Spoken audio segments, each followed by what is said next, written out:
Good morning, ladies and gentlemen, boys and girls. Welcome to this beautiful Monday fun day. Woo! Yay! Boo! Yay! Vago, congratulations on first. What we're doing today.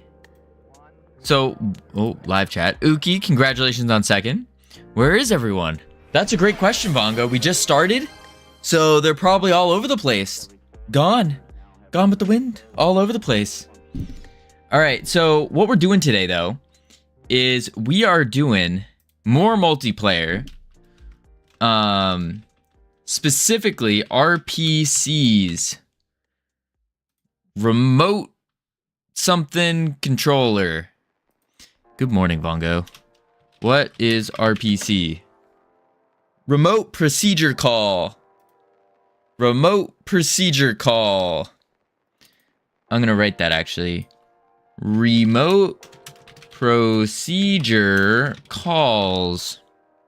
Boom, RPCs. Multiplayer go burr. Something like that. Cam, congratulations on third. Welcome in. All right. So where we left off yesterday is... How was your sleep, by the way, Cam? Hopefully you slept well. Boom. Just came to say hello. I'm at the pub. Be back later. Sounds good. Appreciate you stopping by. All right. So where we left off yesterday, we had host, join, boom. We can put in the name. Something like... We do Uki, for example. And Uki is blue. We'll put Uki as blue. You hit ready. Boom. It updates. So now it says Uki is ready. Dope. The next part is we need to say, okay, what happens now when we press start? Property key mesh color on base type nil, of course. Set player data. That's because I didn't set a body. 2 minutes in and already working. Hit the ground running. Indeed. Bongo, thank you for the prime. Appreciate it. You could have used that prime anywhere you wanted, and you chose to use it here. I appreciate it a ton. Thank you. Also, look at that. The beautiful 3 months. Wow, Vongo, it's already been 3 months. You got the beautiful, immaculate 3D 3-month badge now. Whew. Talk about a flex. Wow, it's already been 3. Yeah, wild, right? Boom. Boom. Test. Second test. Ready. Start. Sweet. Okay.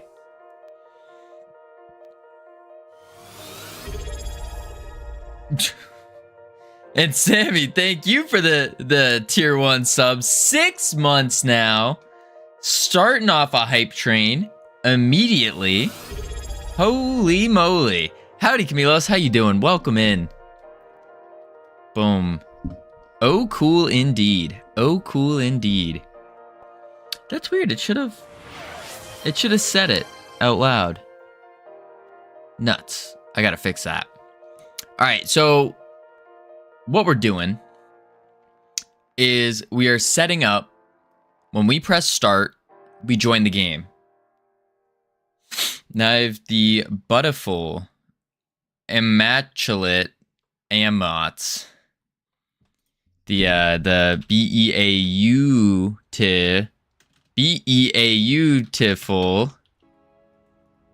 immaculate.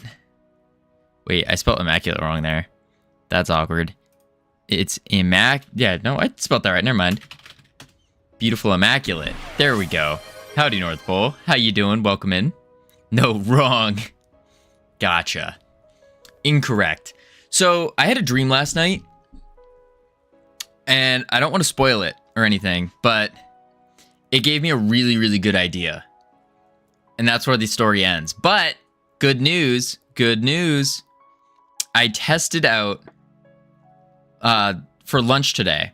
I made some egg fried rice, which is some leftover rice that I had and some leftover chicken.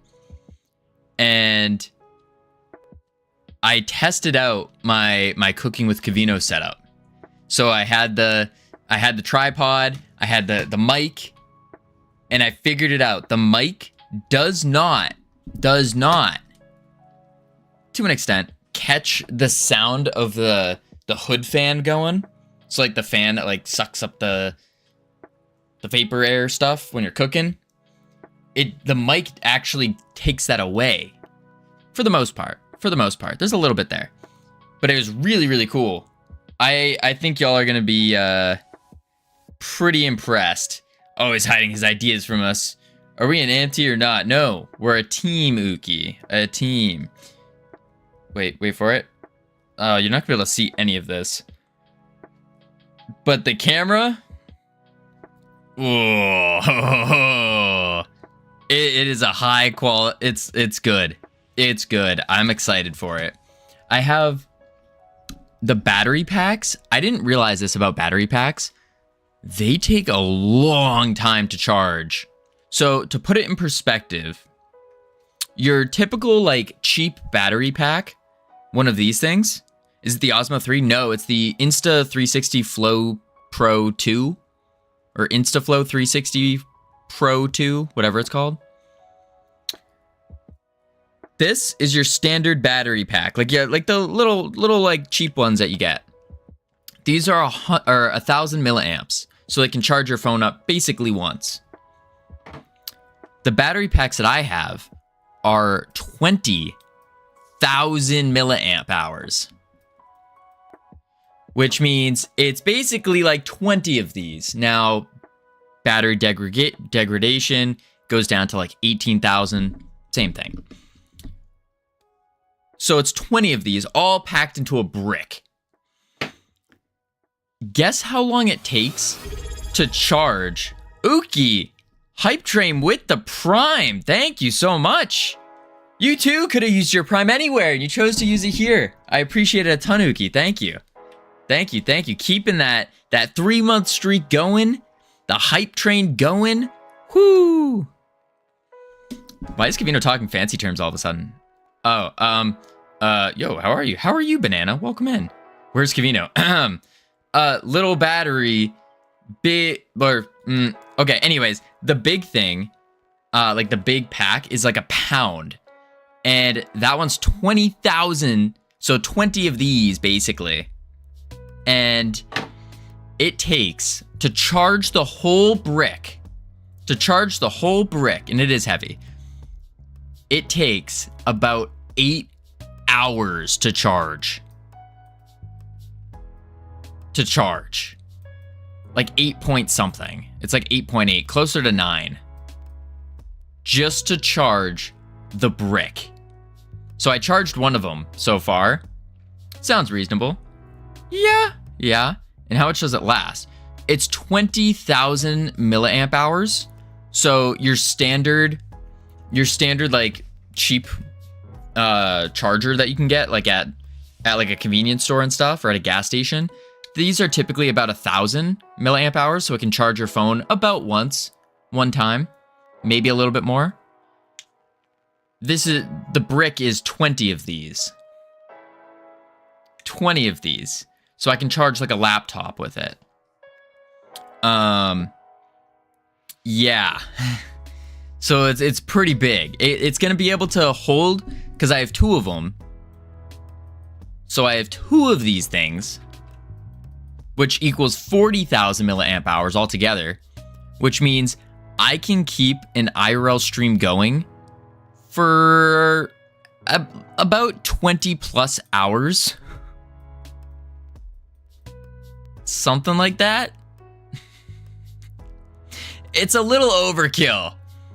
Just a little overkill. Oh, Stefan, you looking in the mirror right now? Because I am not handsome today. My hair, I looked in the mirror and I was like, oh my lord, I have that Justin Bieber 16-year-old haircut right now. Like I need to desperately get a haircut. Desperately. It's so bad. I look like a child. It's gross. I got to go back to looking like a man. Get my haircut done. Go to the barber. Yeah. But yeah, 40,000 milliamp hours. We should be good on battery. The only problem is just holding them because they're heavy. So I'm probably going to chuck them in my backpack, and then I have to order some like super long wires to attach, and then I have to like attach the wires to my arms. I haven't quite measured that out yet. Anywho, today we are connecting to the game. So the way it works right now is also I can't believe I got that close to what you look like in The Sims. Ha ha ha. Funny. If you tell the script like number int, does it make the script run faster? So if you do something like this, which is type hinting, the biggest benefit that you get from type hinting is that when you're typing, so for example, if we say target BPM equals, it gives us these, like all these things that we could use. So it basically, it helps you with finding different methods you can use and different calls that are connected to a Boolean, to a float, to an integer, to a character body, that kind of stuff. In terms of performance and speed, technically speaking, yes, but it's so negligible. So like it doesn't, like you need about 4 billion, that's right, 4 billion of these calls, so of like created variables, all to happen within a singular frame in order to notice any kind of difference. And the difference you're going to notice, I believe, don't quote me on this, is 0.0004 is the difference you're going to notice between like dropped, like the speed difference. It is so negligible, it really doesn't matter. It really does not matter. But it's good programming practice, because then if we didn't have water height as a float, we could look at the water height and be like, wait, what is the water height? What is this, an integer? Is it a float? Is it a Boolean? What is it? So it's just a good practice to do. Lord Guido, thank you for the follow. Welcome to the team. You now have access to the immaculate team emotes they can use to welcome people to the team. Oh, whoa. My chat was like down. There we go. Boop. Got multiplayer working? No. Oh, well, yes and no. So far, we have the lobby. The lobby's working. Aside from like a couple UI things that we need to fix up, such as the buttons and stuff. So we can do test, and then we can do other. Boom. And then this guy readies up. Now it says other is ready. Other is ready. Other is ready. So it all updates. So what we're doing now is when we click start, we want the game to start. But what's happening is it's trying to go through the bot controller. So we have to turn that off. Now I learned the basics. I don't know what mini project to make. Ooh, banana. We have a saying here. For your first game, if it ain't Pong, you're wrong. So I'd recommend trying out Pong. It's a simple game to do, relatively easy. Definitely hit it up.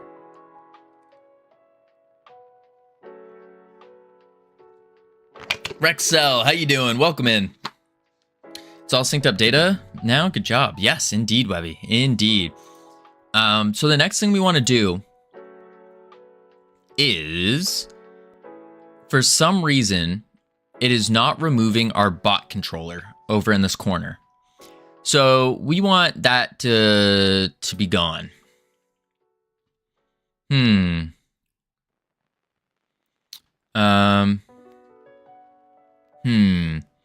Does look pretty easy to me. I'll get started on it now and hopefully finish it. Oh, you'll definitely be able to finish it. By the end of this stream, if you like Banana, if you work on Pong at like during the whole time that I'm streaming today, you're gonna finish it for sure. For sure.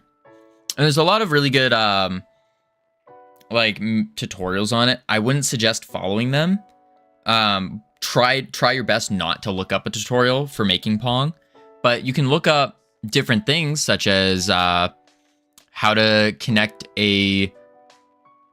how to get the ball to bounce off of another mesh.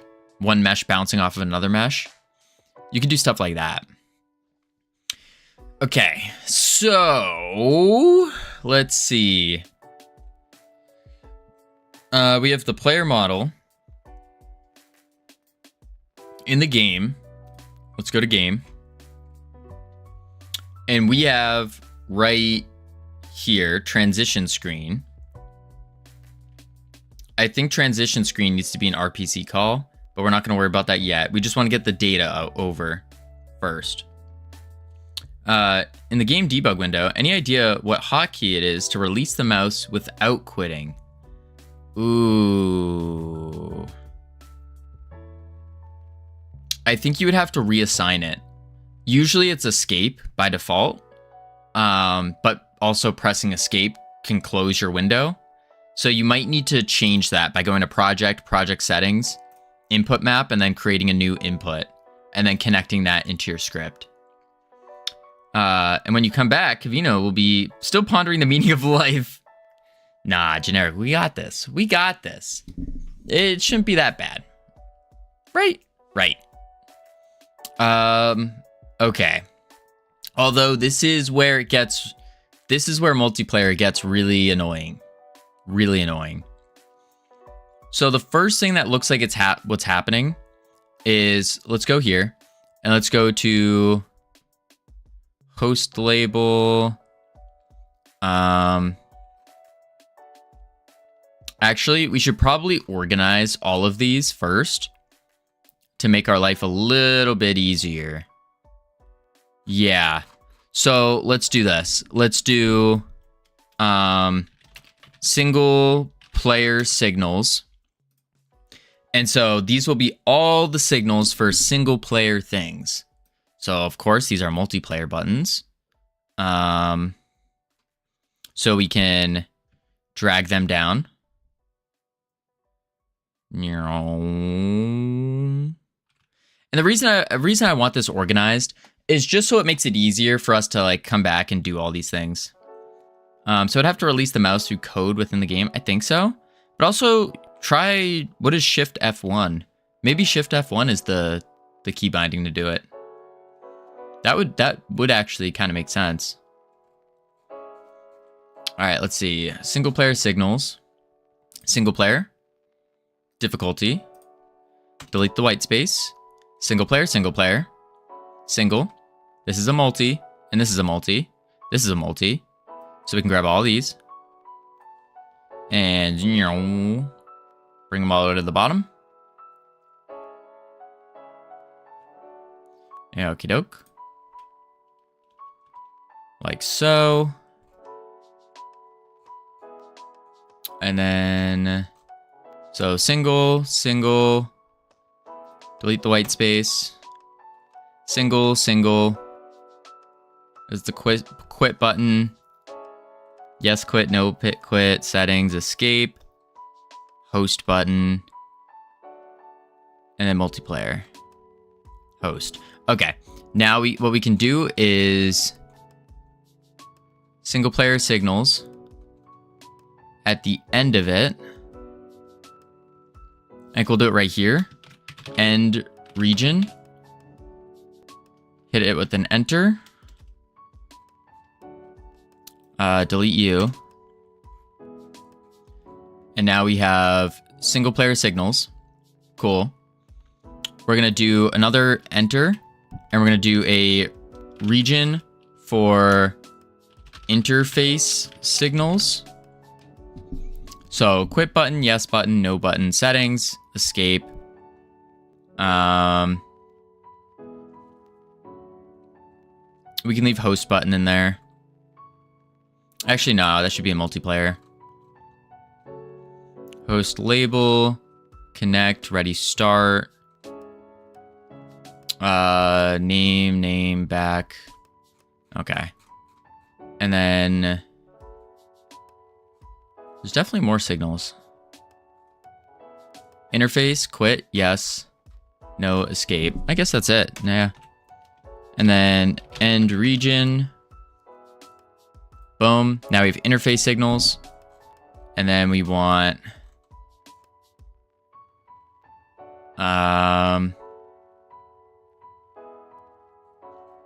let's do one for multiplayer.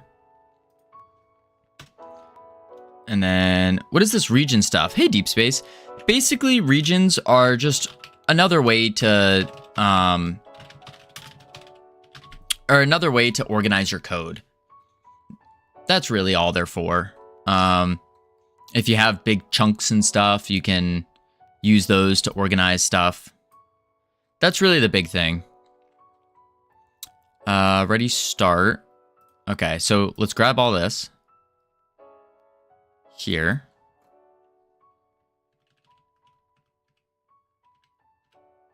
Like so.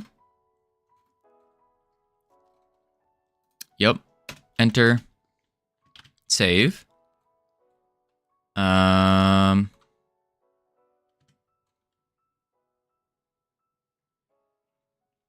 Ready, start.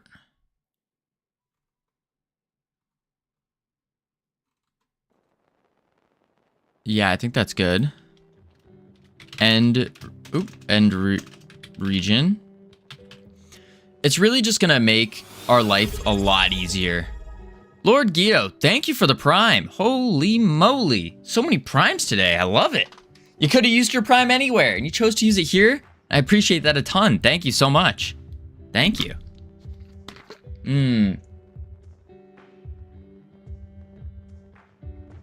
All right. And then these are the RPCs. So we don't need this as an RPC, is what we decided. Oh, this goes in multiplayer for sure. So let's do this. Let's cut that, put that here, end region, boom, RPC done. And we can go back to the multiplayer signals. And we'll do enter. Where am I? Hello. Hi. How's the project going? What step are we at today? So today we are working on the RPCs. So the remote procedure calls. Basically, when we hit start, we want the game to start, and then we want to take in the user inputs. Oh, you can open closed regions. Yeah. It's purely like organization, to my understanding. It's just really good for organizing.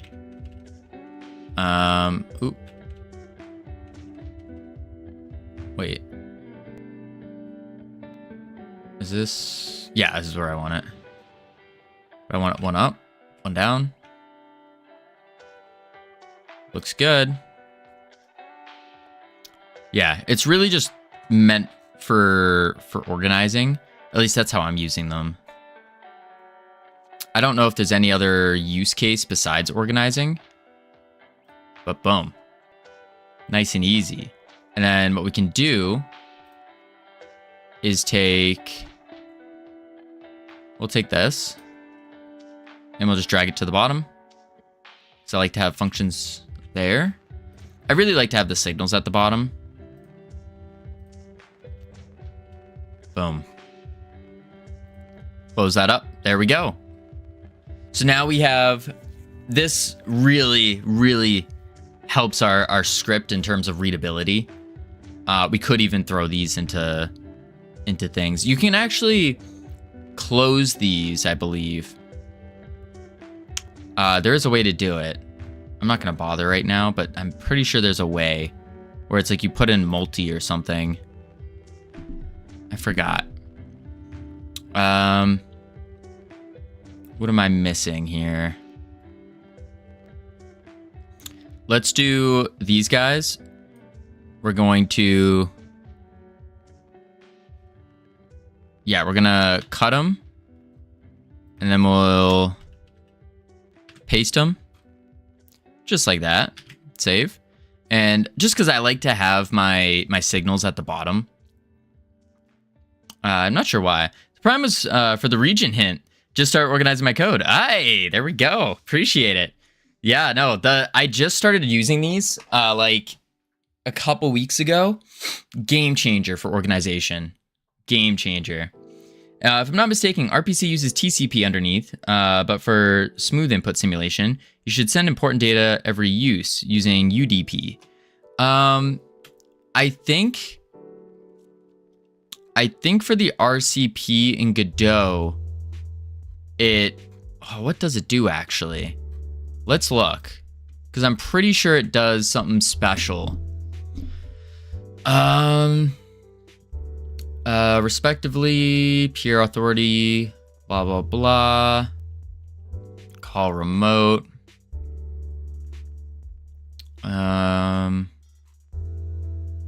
Because I know Godot had something special in it about multiplayer where it will pick and choose what to send over TCP and UDP. I think. Let's see. I'm not seeing it anywhere. No.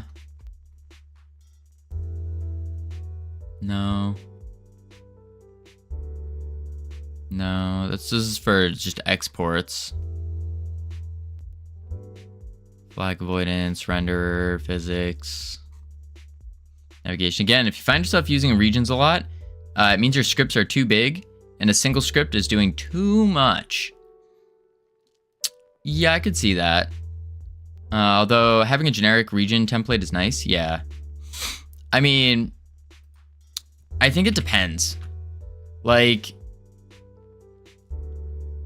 in theory, we probably could move most of these signals into like spread amongst different scripts. We could. But I'm not sure. We definitely could. Like, we could put host game could have its own script. Single player could have its own script. Settings container could have its own script. But at that point, I guess it comes down to if we're talking about this piece of code, this is bad. TCP is only for turn-based card games. UDP is for real-time. Yeah, I am familiar with that. I just don't remember what it uses.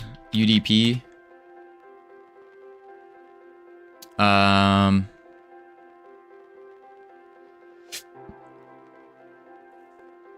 Let's see.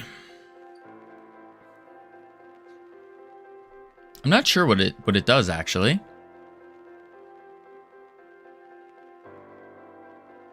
Packet peer UDP. That's this. Oh, it's a bind though. But what are we doing with UDP?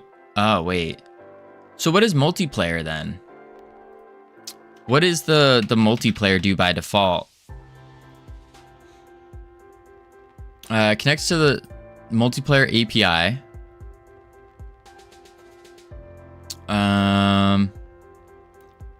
Effectively runs both.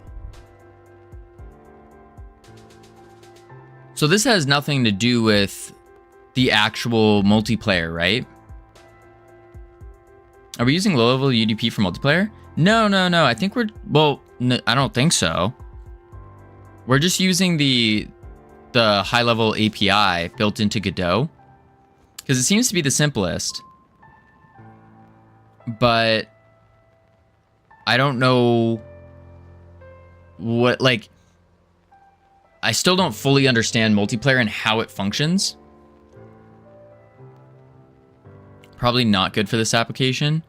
Look up the eNet multiplayer peer in docs. Oh, we do have that. We do have that. eNet multiplayer peer. Yeah, this is what we're using. So eNet only uses UDP, not TCP. When forwarding the server port to make the server accessible in the public internet, you only need to forward the server port in UDP. You can use UPnP class to forward the server port automatically when starting the server. Okay, so we are using UDP.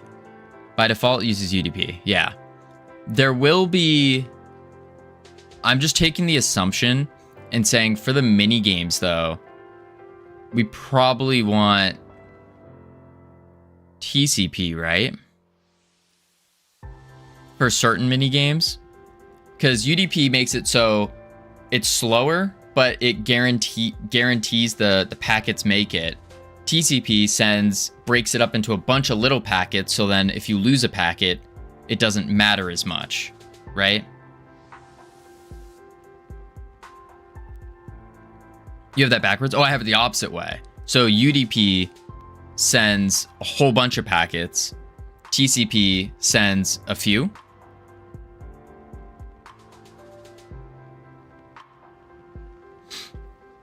TCP is reliable but slow. UDP just throws them somewhere and doesn't care. Ah, that's right. Okay. Okay. And so that means that things like UDP, where am I saying is UDP is for real-time games. TCP is only for turn-based. It's not about the amount of packets.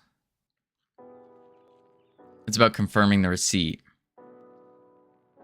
You can use TCP for real-time, but it's really meant more for like the turn-based card games from the sounds of it. Not really. Oh. I mean, Minecraft uses TCP. Huh. So, are we fine with just using UDP? You do usually use UDP for places where you're not worried if you lose a few packets, like mouse movements.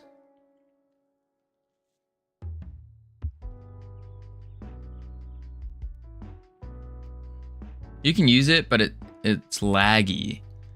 Oh, you think it would lag. UDP is faster, connectionless, makes it ideal for real-time applications. Does not guarantee packet delivery or order. TCP, on the other hand, ensures reliability in ordered data transmission. Okay, so are we able to swap back and forth? Lixlemon! Lixolemon, thank you for the follow. Welcome to the team. You now have access to the beautiful, the immaculate team emotes that you can use to, welcome people to the team. I almost typed that really poorly. Boom, boom, boom. There we go. Also depends if you're going for a server or client authoritative. Thank you for having me. No, thank you for being here. eNet class only uses UDP. Right, right. So, by the sounds of it, and is this correct thinking? For the mini games, we want to use UDP because there's a lot more actions involved. And then are we able to swap to TCP for the board? Or do we just keep it UDP? eNet makes UDP reliable, but cuts into small packets too. Oh.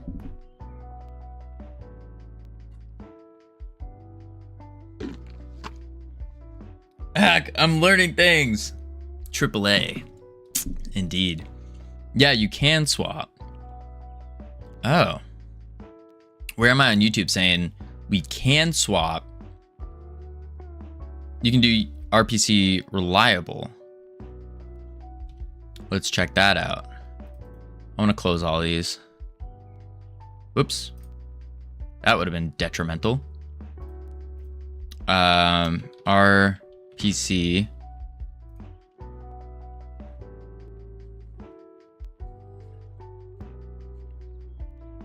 That's not what I want. Let's just is callable. Get out of here. Let's go to here. Oh, here we go. Call remote, functions only, authority, any peer, reliable. So transfer mode accepts values that are unreliable, unreliable ordered, or reliable. Sets transfer mode of the underlying multiplayer peer. See transfer mode. Manner in which the packets send to the target peer.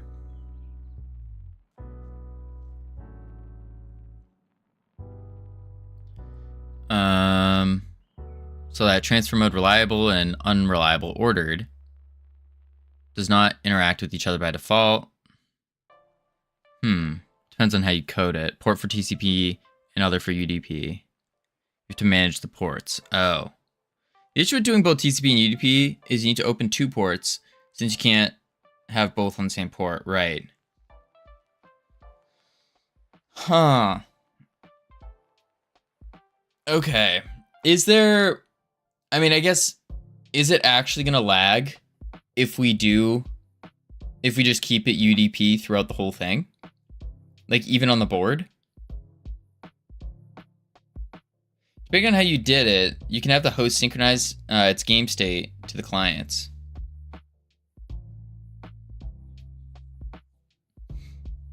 It's going to be ping no matter what. Well, yeah, of course. But the idea is limit it as much as possible. Whatever we can do to release that. Would you like to switch between inside or have a choice between both protocols? I mean, I'm not even that sure, honestly. I'm not sure. Let's think.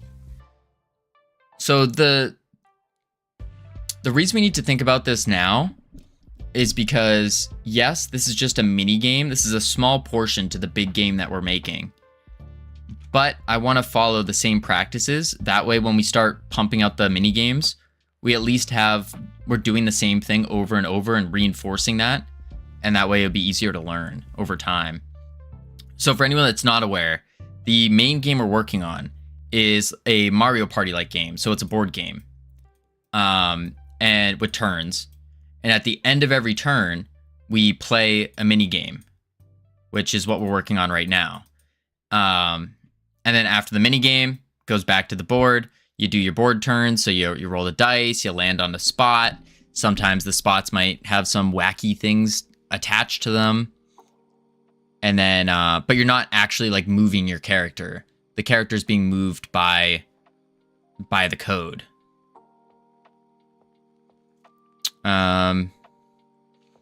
If you're relying on RPC events and don't want to lose, then do RPC reliable. Gotcha. Okay. So we should be fine then. Just following through with what we're doing. Should.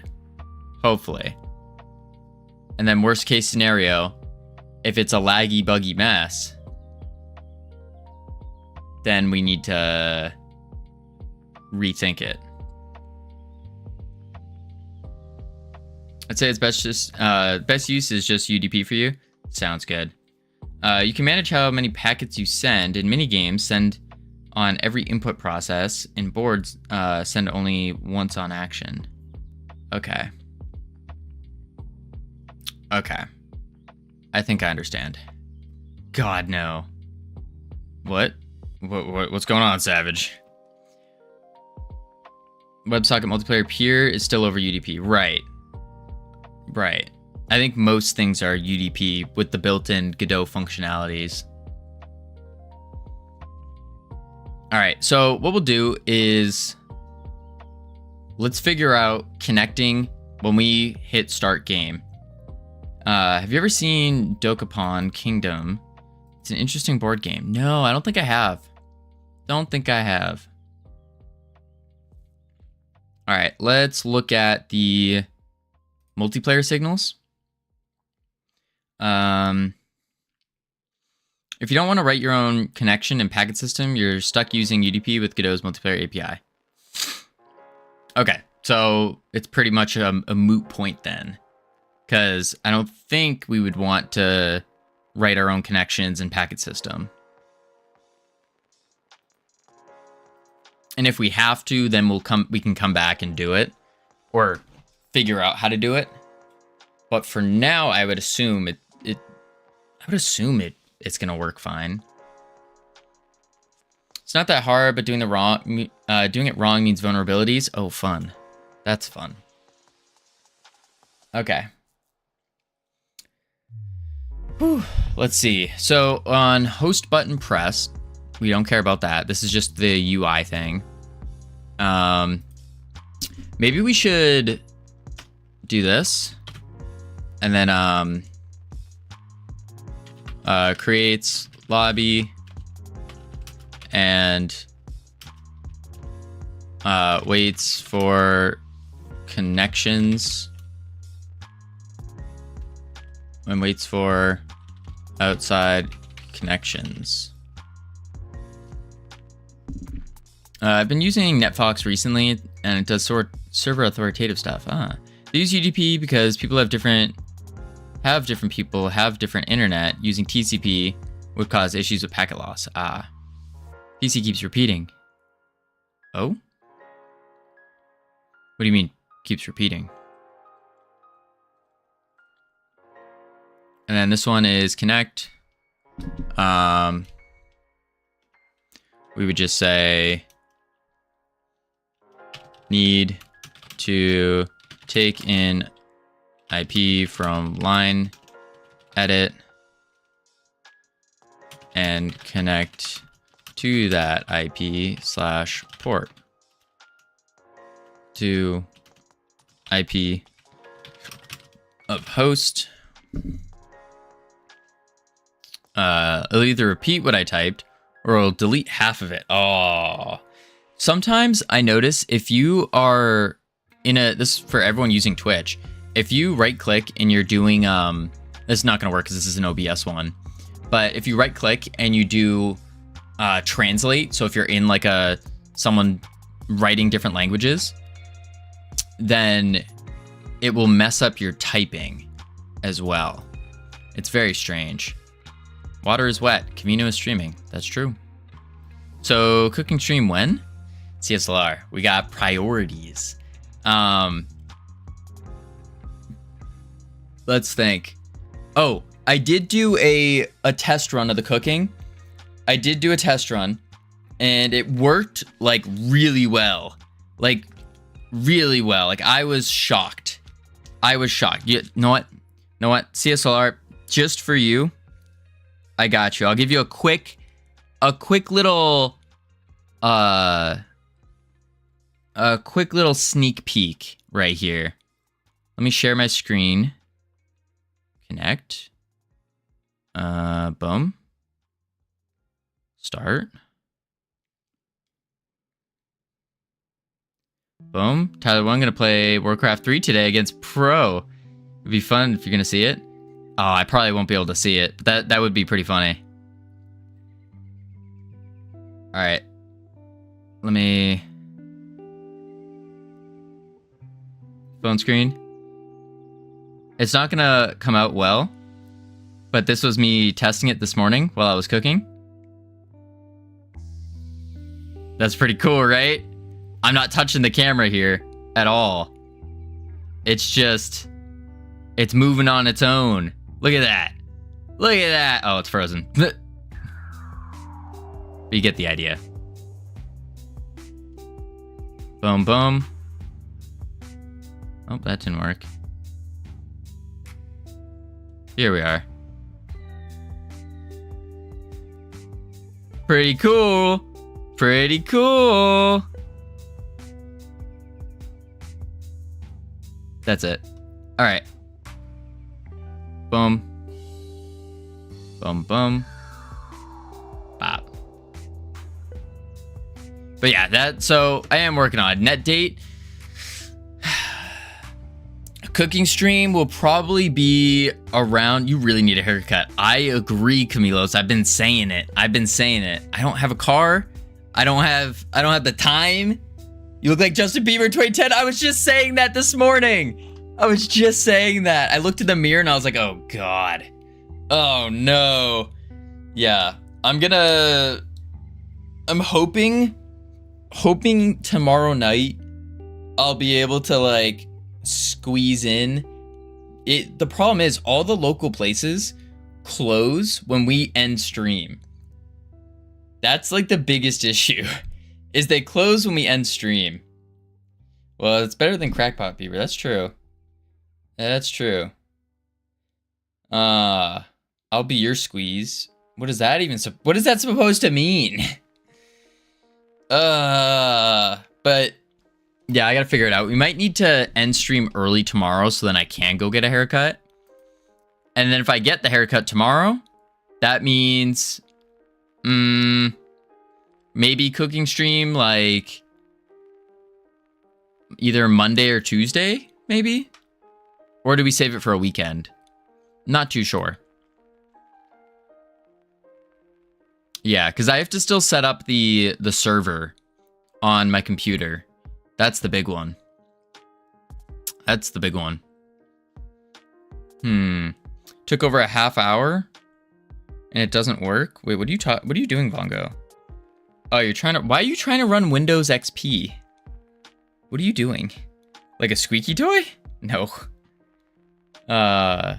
Second camera to point, and a second camera to point at food. That would be really cool. I don't know how I'm gonna do that. I don't think I'm gonna be able to be honest. Because I only have one camera. I only have one camera, and a camera for your feet. Don't be gross. No, no, no. Yeah, I only have one camera. So, not too sure. I might have to, like, figure it out. You have the backup phone. Right, but the backup phone. So remember, we have this phone, my main phone. That's going to be, like, the camera. And then we have the backup phone that's going to be attached to my wrist so I can read the chat and I can control the camera. So I think what I'm going to do is I can control the gimbal from this wrist phone. And then I can like move it down to like look at the food every now and then. Something like that. I don't have enough equipment to do multiple cameras, unfortunately. All right. With or without socks, I'll probably be wearing shoes. All right, let's think. So when we hit play, break Covino's hype train record, and he will take his socks off. What? Don't be gross, Vongo. Don't be gross. Shoes but no socks. I'll be wearing shoes and socks.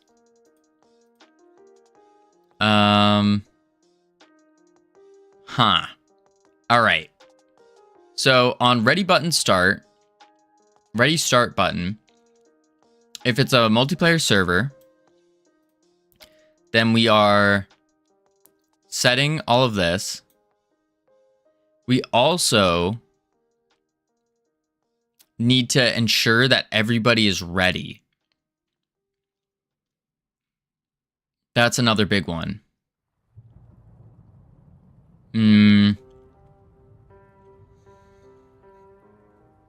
Okay, only shoes and socks. Okay, I'll be there. I'll be wearing clothes. I'll be wearing I'll probably be wearing the Freedom Forge Studios sweatshirt, some sweatpants, some socks, some shoes. I'll be fully clothed. Heck, maybe I'll wear a hat as well. Maybe I'll just wear like a full body suit as well.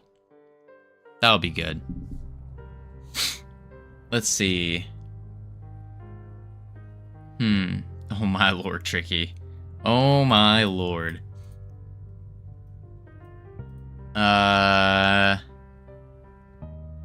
Set player data, RPC multiplayer, get unique ID. So this gets our host's data. In relation to Pepe the Skunk, Pepe Le Pew. 100%.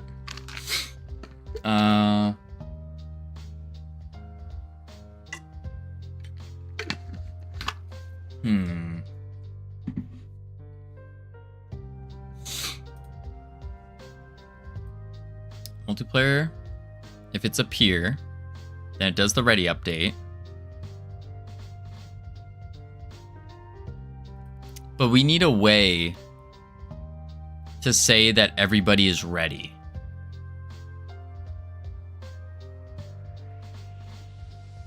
You know, Freedom Forge Studios onesie, like a jumpsuit? No, we don't. We really don't. We really don't. It's all good. I'm just trying to think of how would we get what is everybody? Do you need 4 players or not? We need 4 players. FFS body pillow when? Didn't we already discuss this? It's not happening. It's not. It's not. So what I mean by everybody is the 3 other players. When the 3 other players are ready, then the host should be able to hit start. Then check the size of the player data array. Oh, that's true. We did fix that, didn't we? So what we could do here is just go if player data dot size is greater than or equal to 4. I don't know why I'm doing greater than, but we'll do it anyways. Greater than or equal to 4. Then we can swap.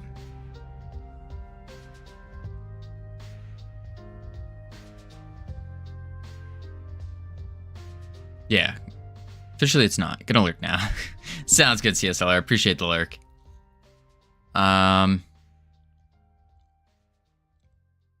Okay.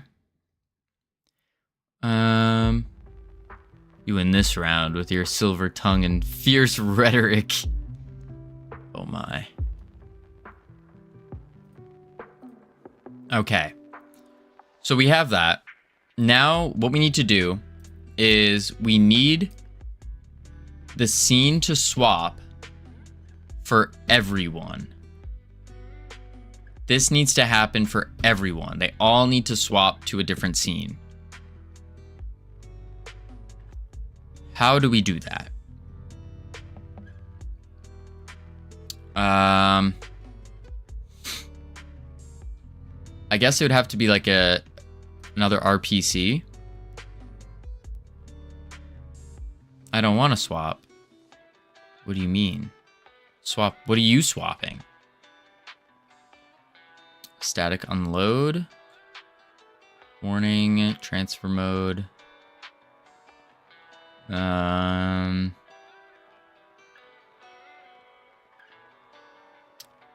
execute. Error can be detected.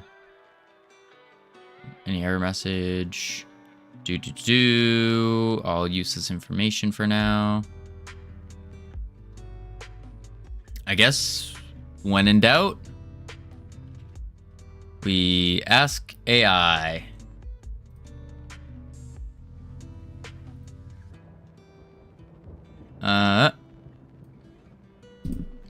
In Godot 4.3, how would you swap file to scene in using in multiplayer? Access the player ID for each. Oh,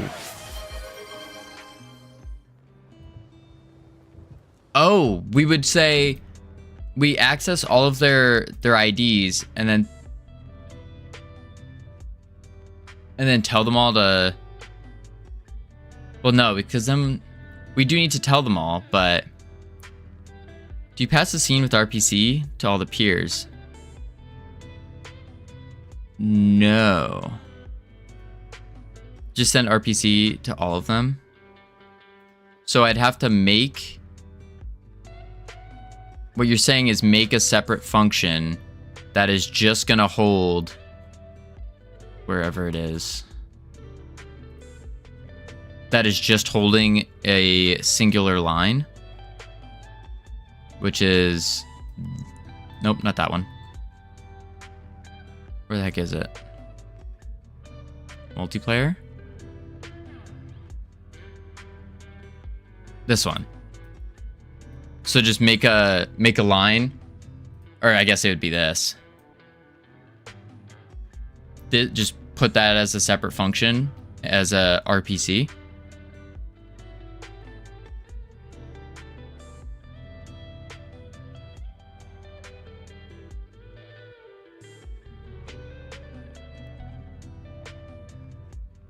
Not the greater than or equal to 4 part. Oh, not the greater than or equal to 4. So it'd just be the get tree. Okay.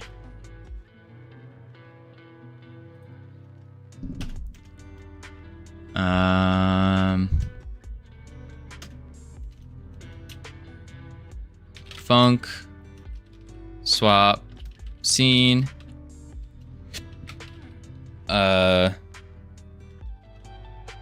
file path string,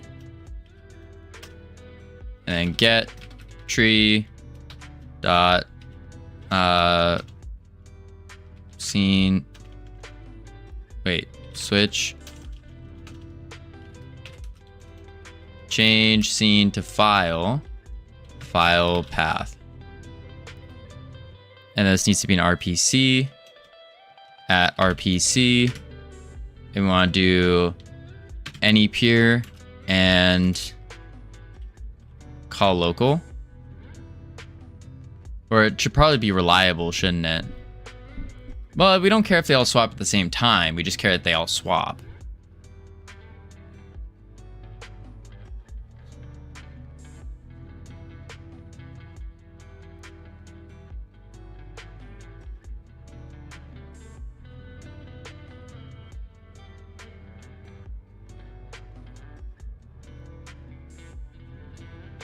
Yeah.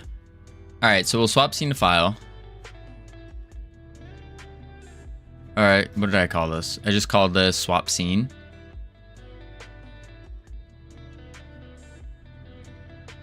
So down here, we say swap scene RPC. Oh, wait, swap scene dot RPC. And we need to put in the file path, which is game. And it is game. Copy path, paste path as a string. Save.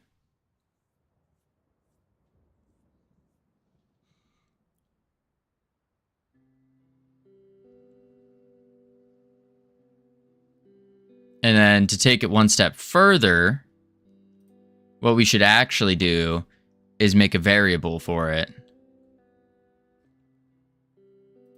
And so we could say var game scene as a string equals that.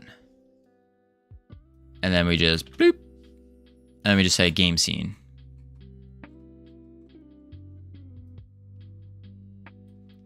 Game scene. Save.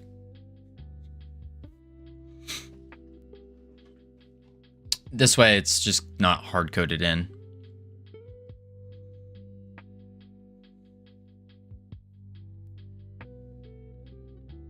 All right, let's see if it swaps.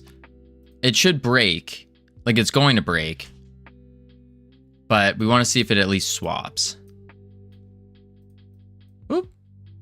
So we go multiplayer host, connect, grab some body stuff.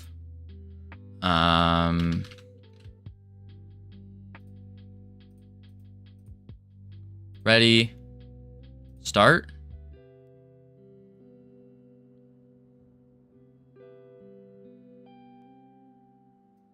Interesting. Need 4 players. That's a good point. That's a good point. I forgot about that. Project settings, or no, debug, customize run instances. We want 4. Okay. Wait, what was that? That's fine. Play. I don't know if I can run 4 instances. Because I remember it was at 3, certain things were breaking. Don't remember why. All right, multiplayer, host, connect, connect, connect. Call this host. Call you test 1. Test 2. Test 3. We want different colors. Okay. Ready, ready, ready. So now they're all ready. Start. Okay, sweet. New error. And that's because it is, for some reason, calling something on the bot controller. Okay, weird. Why are you using the bot controller? Because none of these guys are bots. So, of course, the difficulty is going to be null. Weird. All right, but we have ads coming up. So what we're going to do is chuck on the words. And then when we get back from the ads, we're going to figure out why is it trying to call the bot controller? Why is it trying to grab that? So we'll chuck on the words. Where are they? Boop. For those of you who don't know how to play, all you got to do is just type the word that you see up there. And you type it down there in chat. Bada bing, bada boom. You have at least 4 players? Yes, we got 4 players now. We got 4.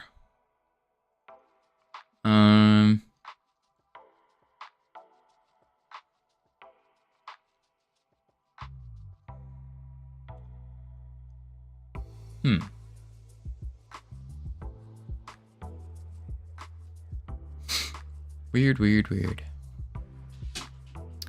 Oh my lord. All right, I'll be right back real quick. And because my dog is like jumping on my door, trying to break it open. And then when I return, we'll do this. One moment. Boop.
right, I am back.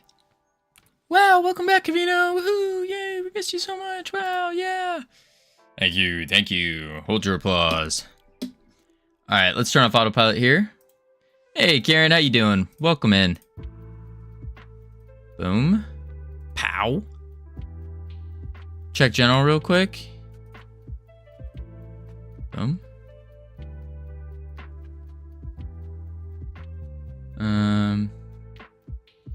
Your jumper arrived. What the heck is a jumper?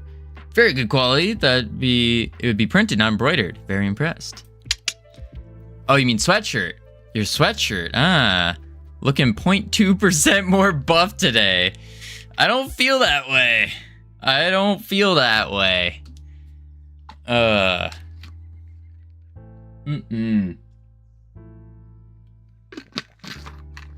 That's awesome though. Covino doesn't know English. Volume 2,457,000. Oh wait, no, 2,247,000,000. The big number. Big number. Gonna rock it on stream tonight? Let's go. It's good.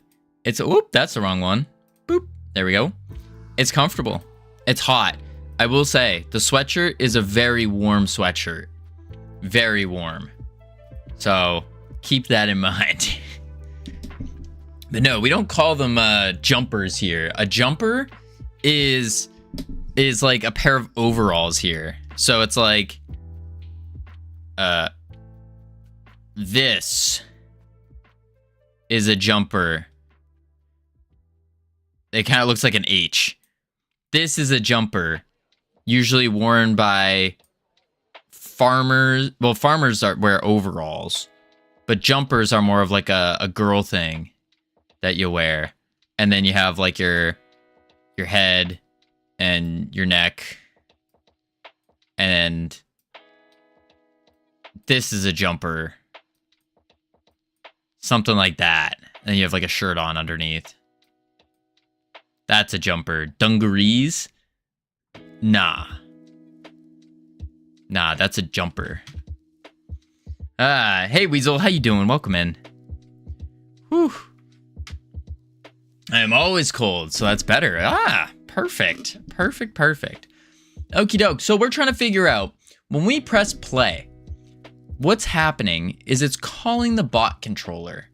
And the bot controller is trying to find all the things. Trying to find its difficulty level. Right here. But we don't want to use the bot controller. We want to use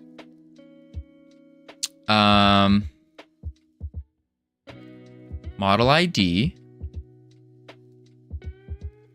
All right, let's go to the add player that's being called.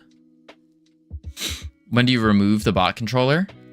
We remove the bot controller.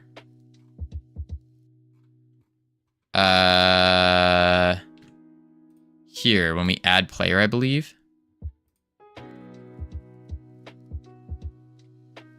Where do we remove it? Do we even remove it? Gonna be heading to D&D with some friends. Have a good one, Covino. Have a good one, Zart. Appreciate you being here. Have fun. Oof, my Twitch doesn't feel good today. Uh-oh. You don't remove it. I don't think we do. You're right. I don't think we actually remove it. You just disable the physics. You just disable physics process. So ready triggers every time. Let's go to where we. Oh, here it is. Yeah, we disabled the physics process. Okay. I see. So we want to say.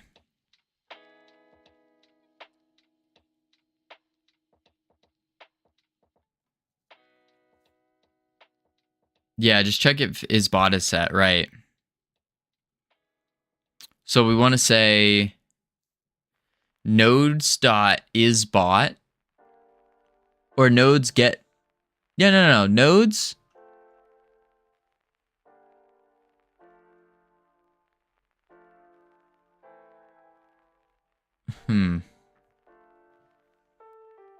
Purge the bots. Ignore the ready. Do it in the ready of the bot. You think so? Like the ready of the bot controller? But we don't have an is, I guess, character. And character has a player data. Yeah. So we'd have to do in the bot controller. We just say, if character dot player data dot is bot. And then we do it. Are you an RPC master yet? Not even close. Not even close. We want this just to be false always. So just shove that outside. Remote tumor seeker. RTS? Oh, I forgot. You did it. You did it this bad way. Remote procedure, call me, maybe. I mean, I am, listen, Brainoid. If you got tips and tricks, I am always open to hearing them. Always open. I mean, this should work in theory. So let's give it a go.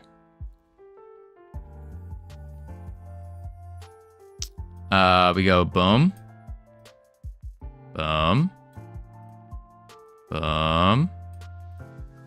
Boom. RPC is the easiest part of multiplayer? Oh, is it? I'm sitting here thinking it's the hardest part. What is the hardest part of multiplayer then?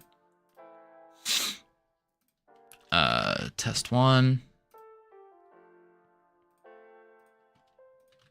Test 2.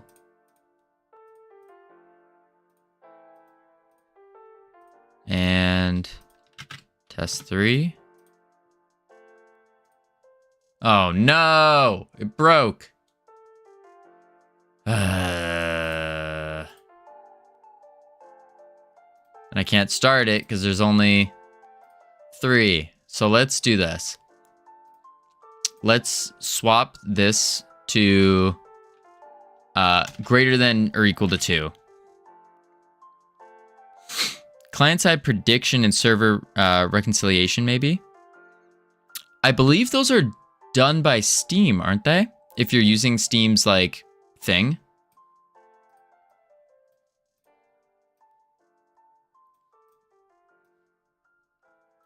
All right, host, connect, test 1, ready him up, test 2,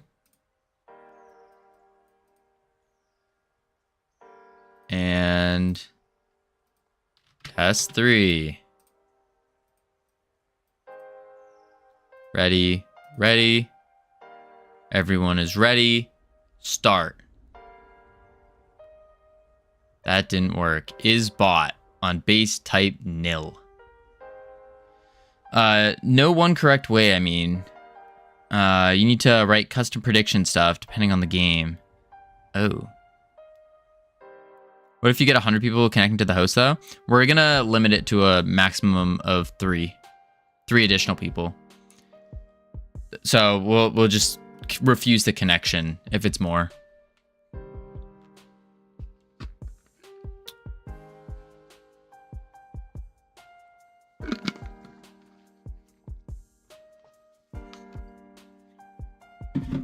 All right. Right, custom prediction stuff. I have no idea what that is or what you mean by that. But we'll see. So we need to do, let's see. It's saying that character is nil. So some way, somehow, it is calling the stuff on the bot controller before the character. And that's because the children wake up before their parents, and the bot controller is a child of the character. That's why. So we don't want this in here. Instead, we want to go here. Oh, fix that up. save it, go to game, and then this is where we need to do it.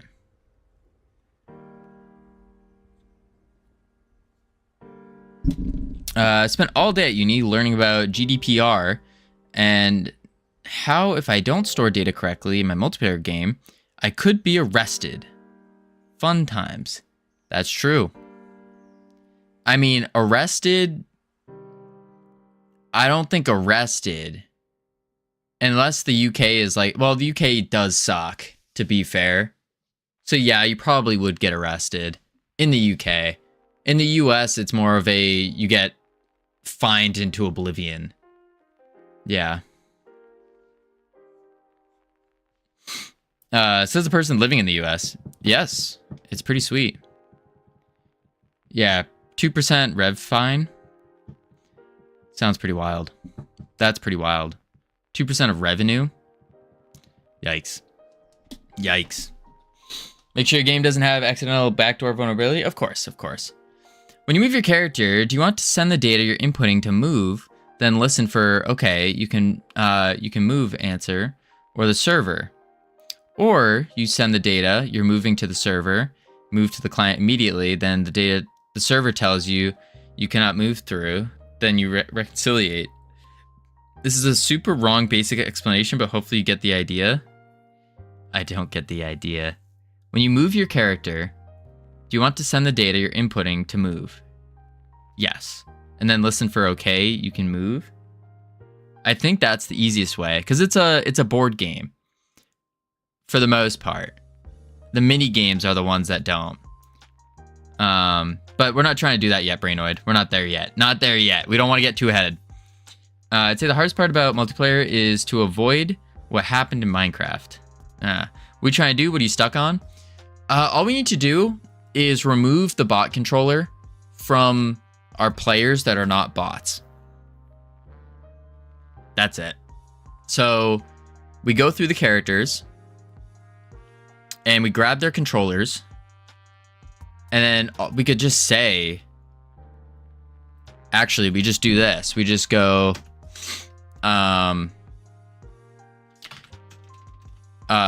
nodes dot player data. Actually, nodes.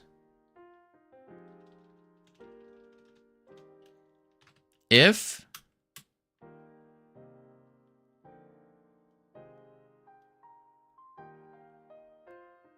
it's removing it for each. And we're looping through an index of players. So we could say players, move the bot code from ready to set difficulty and call it here. Wait, what? Move the bot code from the ready to set difficulty. You're saying move this to set difficulty. Oh, wait. In here.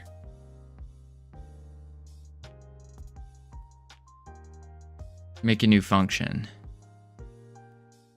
Oh. But where do we call set difficulty? Does not have an owner set as a bot. The code you just looked at. I don't know, my brain is fried. My brain is becoming fried quickly. So we take this and we put it in a new function. And then where are we calling that function?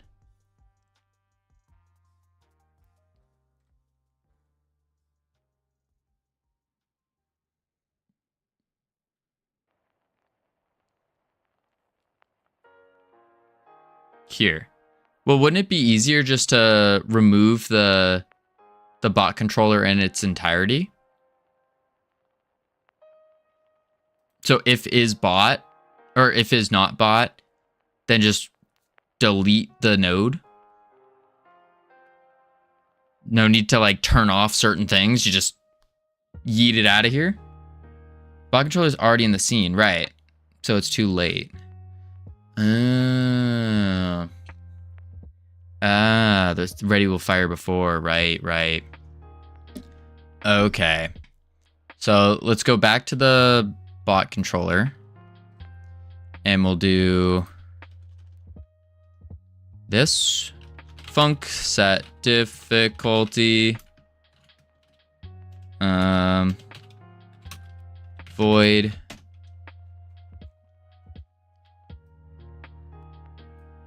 Cut. Paste. And this is fine if that runs.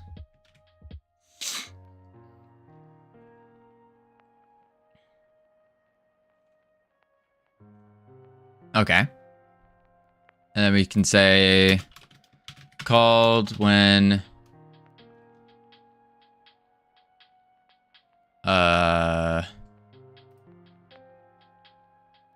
starting game.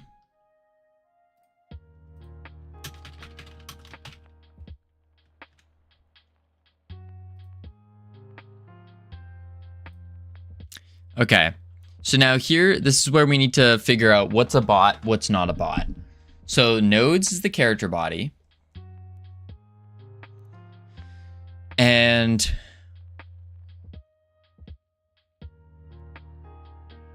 we basically just filled it in saying like, hey, if the player within this index, the players index, players is an array of player data.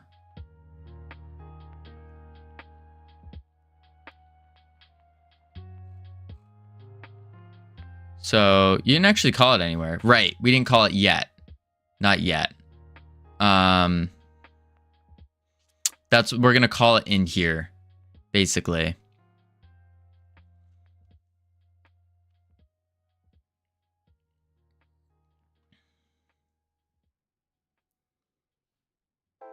Could we say if nodes dot player data equals players idx dot is bot?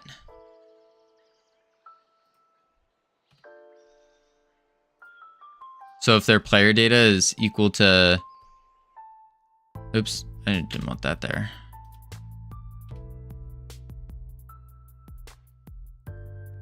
You have players data is bot, it's a bool, right?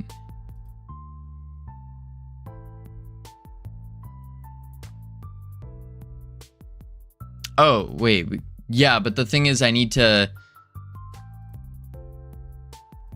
do it for the specific node, the specific character body. That's why I'm doing it like this.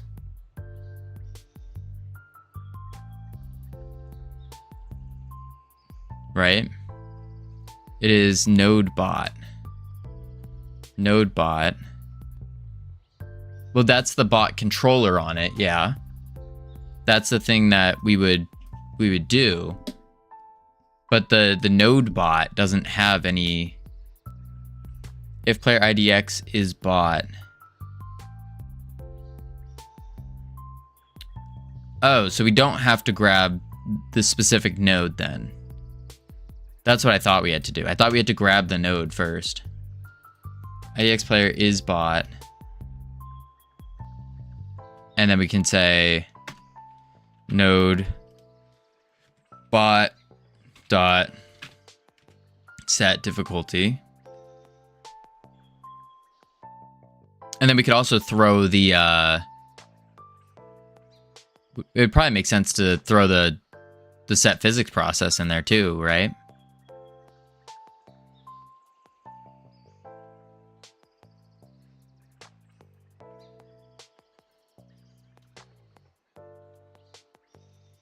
I guess it doesn't matter.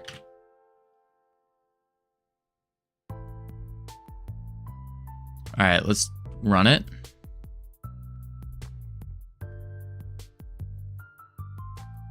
Oop. Boom. Boom. Boom. Boom. Multiplayer host. Connect. Connect. Connect. Host. Test. Test 2. T set. Sure.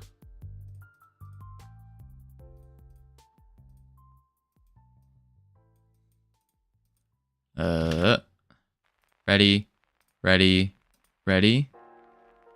Start. Oh. Oh, shoot. Oh, shoot.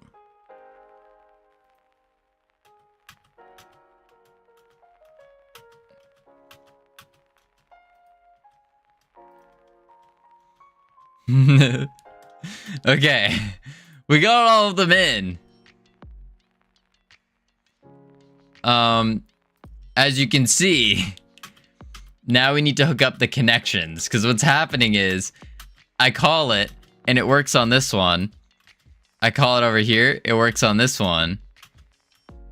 So yeah, we need to basically figure out, okay, how do we get the controls now to make them separate? And then also we just need to synchronize them. Yeah. Animation state replications needed. Yeah, we're gonna synchronize the animation players probably.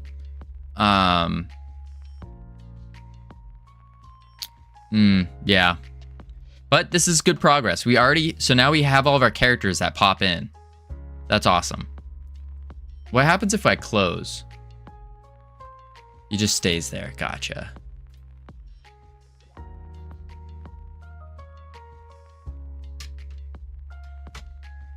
Yippee. Yippee indeed. Ah, that could be interesting. I just thought about it should be pretty... Nah, that'd be a pain actually. I mean, we could do it. We could make it so if you disconnect while in the middle of the game, it just turns you into a bot. But... I don't think we're gonna worry about that right now. I don't think so. So we need to get the inputs now. So we are on character, add player. We have the walks, which are fine. Those don't need to be synchronized because they're already working. So now we got the player controllers. And this is what needs to be different for everyone. And needs to update. Okay. So how do we get also their water levels? Yeah. So let's figure out how would we get them to have separate inputs. I think that's the first one. Separate inputs.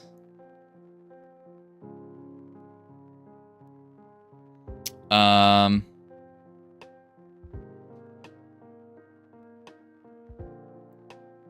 guess really it could just be they probably need a multiplayer controller. You don't think we could just use a player controller?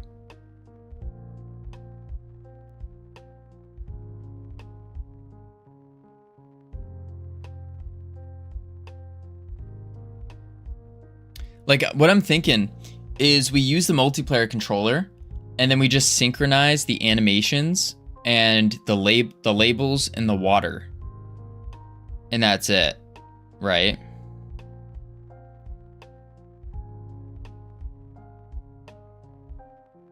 Check if their pure ID is equal to 0. Why do we want the pure ID to be 0?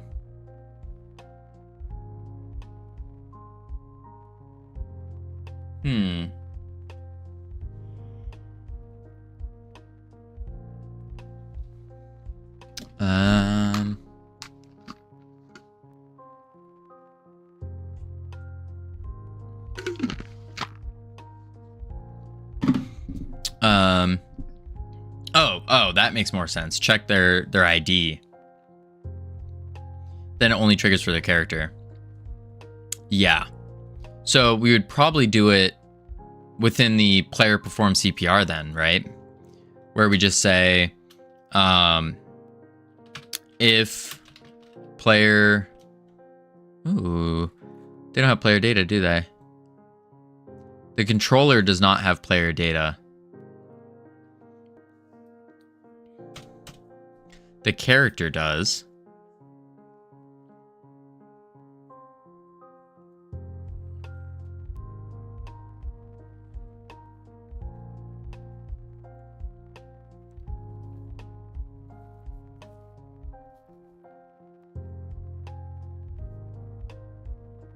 So we could just say, here we say if not bought, and then we add it in. Plot, how you doing? Welcome in. We're adding some multiplayer. We could give the controller in this add player function, because we have player data equals data. And what we do is we say, we get the controller, if bought, then give the player controller the data.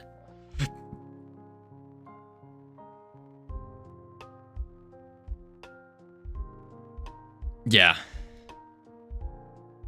So we can say in the player controller, we'll just do var player data as player data, and then pop in the character, and then we can just say if player data dot is bought. If it's not, then we say player controller dot player data equals player data minus equals, whoops. There we go. So if it's not a bot, then we just give the player controller the data as well. Now that the player controller has a copy of the data, what we can say is, for the input event, we do if player data dot multiplayer ID is equal to multiplayer dot get unique ID, then we do all this funky stuff. Boom. Why'd you add single player mode? We added a single player mode purely just to test the concept out, just to get the functionality of the game working. That was really it. If people want to try the game, because we're going to chuck it up on itch. So if people want to try the game without like people being there, without anyone to play with, boom, there you go. And then we're gonna have to do the same thing with BPM feedback.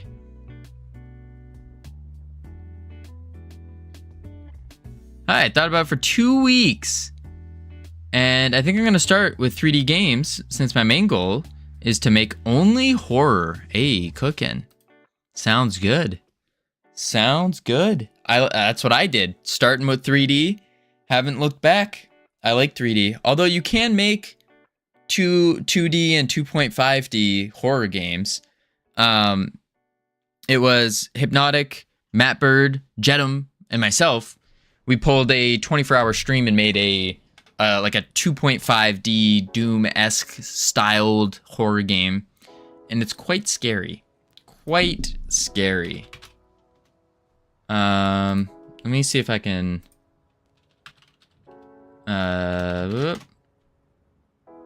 Where is it? Comics, everything. Here he is.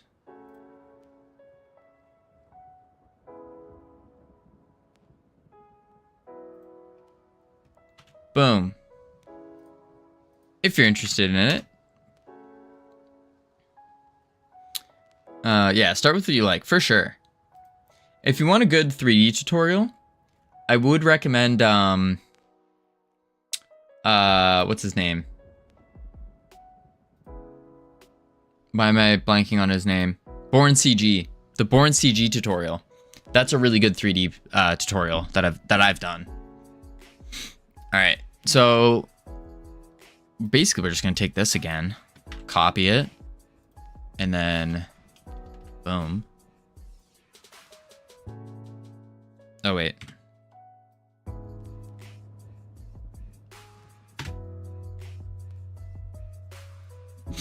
There we go. And then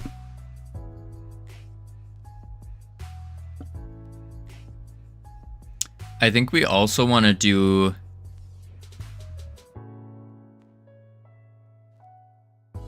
the water drop, don't we? Maybe not. Beware the thingy. Yeah. It's a pretty scary game. Pretty freaky. Boom, down. Boom. Boom. Boom.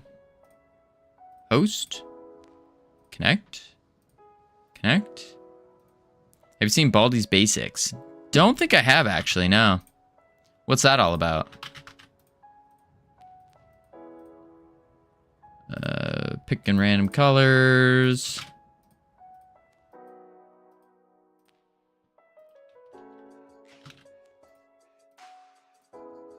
Ready, start. 4, 3, 2, 1, go! 1 and 2 and 3 and 4 and 1 and 2 and 3 and 4. 2 and 3 and 4. Okay, so it doesn't update for everyone. We need to do a synchronizer. But everybody has their own controls. Yeah, they do. They all have their own controls. There we go.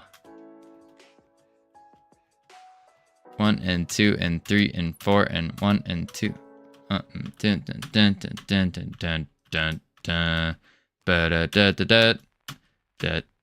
dun. It's a horror game where you escape the math teacher in school. That's pretty funny. All right, finish that. 2 and 3 and 4 and 1 and 2 and 3 and 4. Interesting. Oh. Bum. All right. Bum. There are other NPCs that get in the way. Sounds fancy.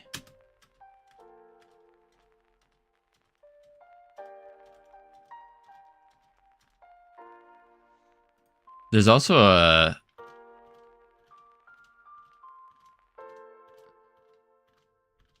little secret technique. Not really.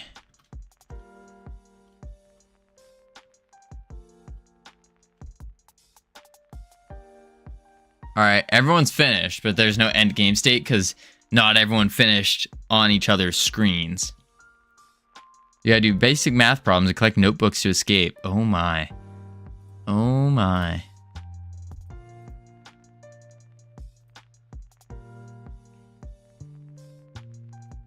Yep, and then it breaks. Okay. Oh my lord. Now we need to go to the game. Yup. And I think what we want to do is just synchronize all the characters, right? I need to train a bit more to finish that Pong. I need to get the hang of the collision of the ball. Ah. Gotcha. So we want spawn points, and then we'll do a synchronizer that matches the properties of the characters. But a synchronizer can only match one specific property. For sure, synchronize water height.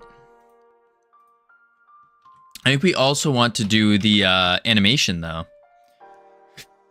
Right? Can I do all of them at once? Nah, you can't. Okay. Boom. And we want to say... water. No. Ah.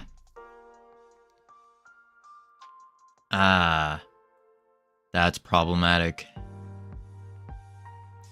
We need to make them editable children then, don't we?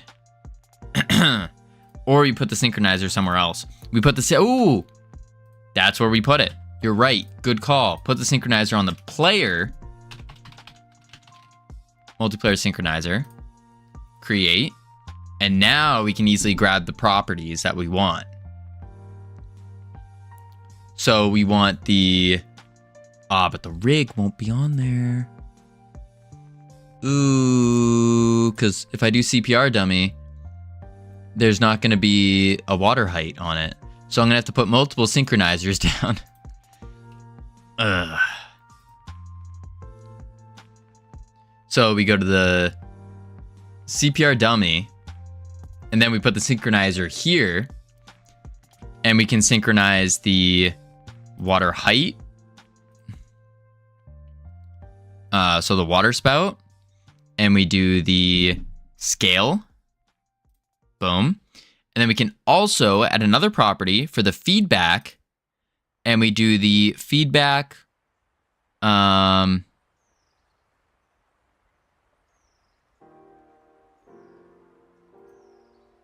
size, billboard, shaded, text. Which we also should do the feedbacks, not just the text, but the... I think we're modulating it. Are we modulating the feedback? Hang on.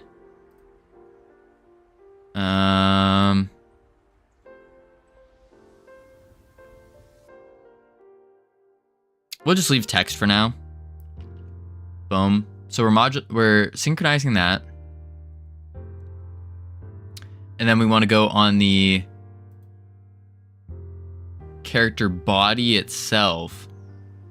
So we go under players, Alfred scene, and we want a synchronizer here. Although this might cause an issue.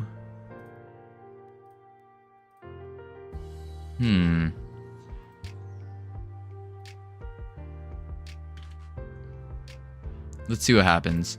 I'm afraid synchronizing Alfred might be an issue. It might be.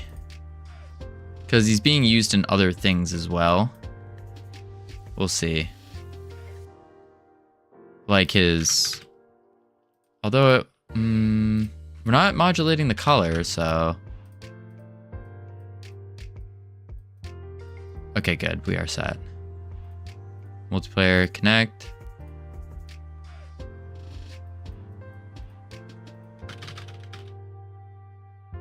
And then multiplayer, connect.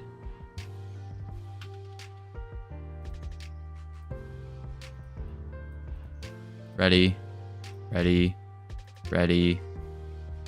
Start.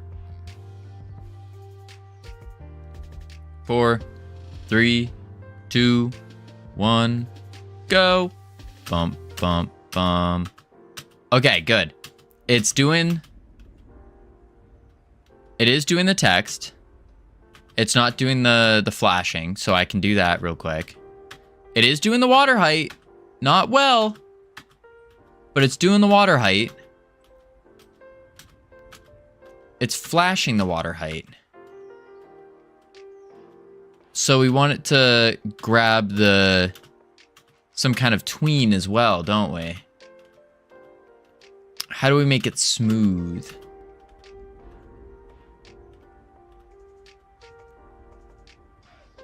And we also need the animation. So the animation did not work.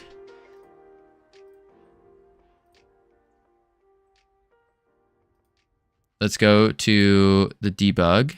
Errors. Errors. Here we go.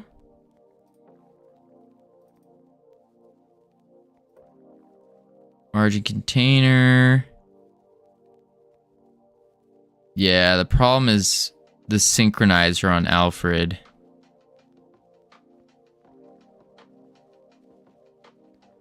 Relative to root. Yeah. So let's delete you. Save. Multiplayer synchronizer.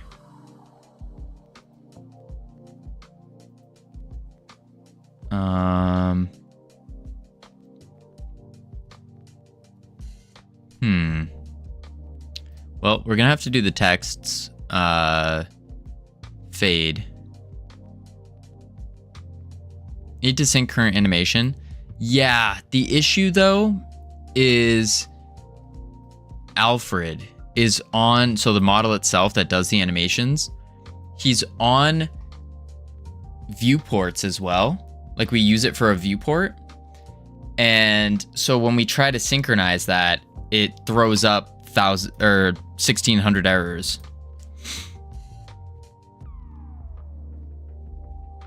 This is because I was pressing spacebar so it was like receiving an input, but it was like, wait, it's not the active window.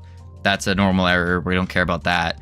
The error we care about, I think, is this one here. How the node not found for the synchronizer on a sub viewport container. Maybe it doesn't matter.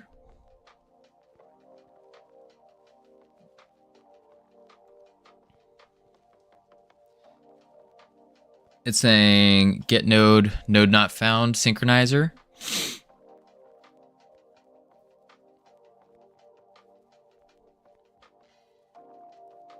Not quite sure what this is from pressing the space bar.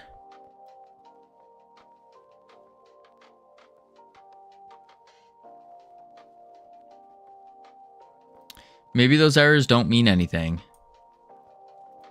Or like they're not important. So let's grab the synchronizer again, animation player, and we want not active, we want current animation. All right, so while this property appears in the inspector, it's not meant to be edited. It's not saved to the scene. This property mainly used to get playing animation internally for animation player tracks. Is an empty string. Changes value does not. Changing this value does not restart the animation.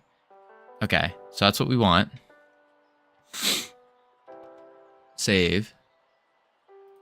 Under the CPR dummy, we want to go to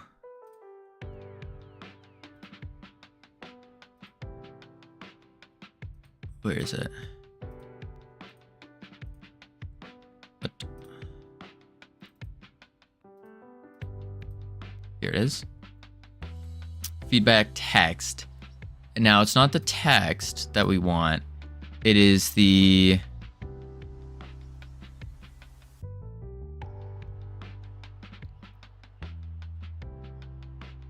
modulate and the modulate alpha. So if we just do modulate, that would be fine.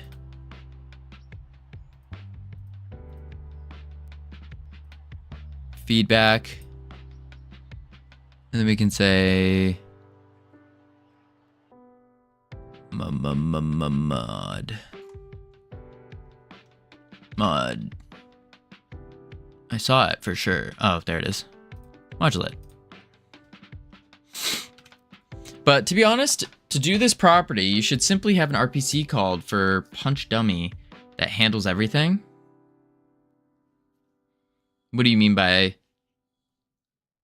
that? Because we don't want them to all punch at the same time. We want them to go whenever they actually go. So you can see when people like mess up and stuff. Or else it's just going to look weird that everyone's kind of going at the exact same time. No, the player input controller.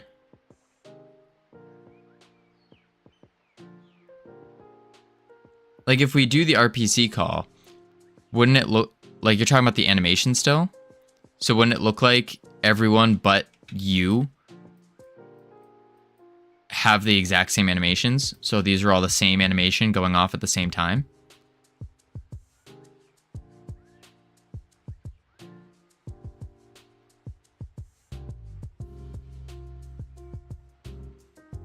Should call an RPC punch dummy. Well, you add parameter with the multiplayer ID.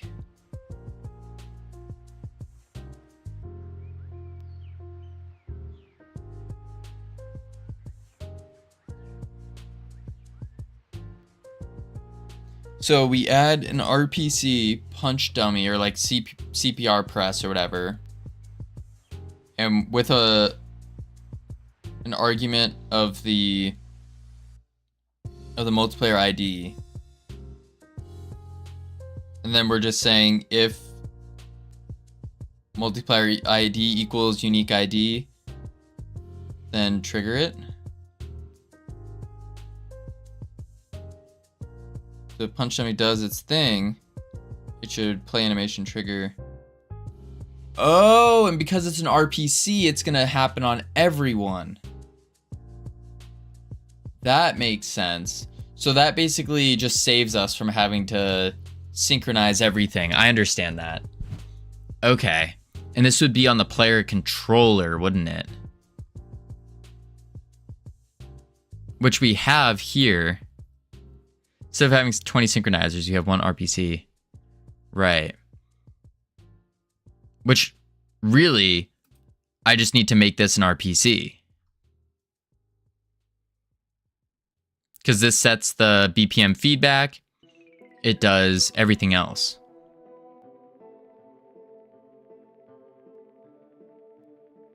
Although, if we call another function within an RPC, do we need to also make that function an RPC function?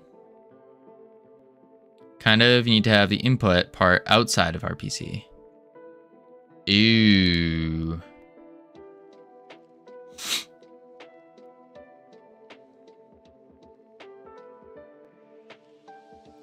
Ooh, that's a tough part. Will that cause the player animation to go off? It should.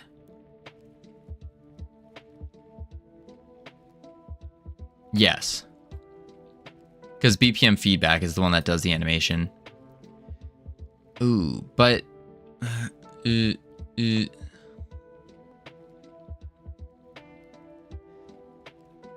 So really, we need to make a separate function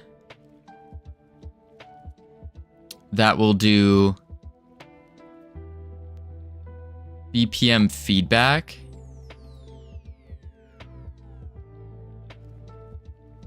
and take in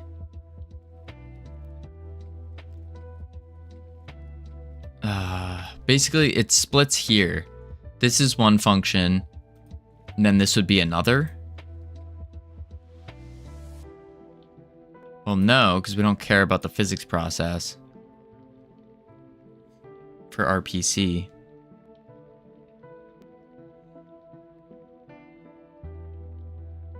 So what are the things that the RPC needs?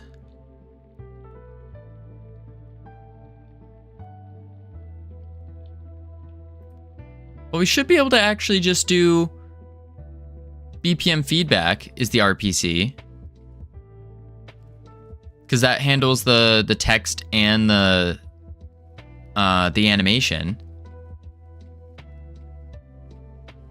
And then we have the spout height. So really it's just add another parameter on the, just add a parameter within here called PID. And then we just say if PID is equal to multiplayer get unique ID. And then we make this an RPC. And we say player data dot multiplayer ID. And then at RPC any peer. And we'll just do local. And then we say BPM feedback dot RPC, like that. Perhaps the second parameter.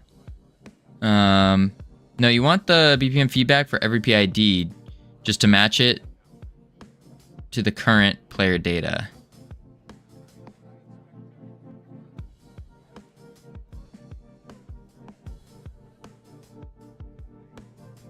Right, so it's matching it to each individual players.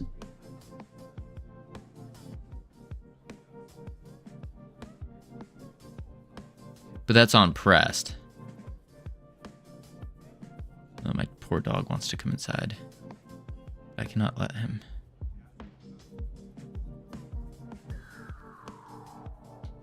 If you do PID is equal to multiplayer get unique ID, it'll only trigger for your character.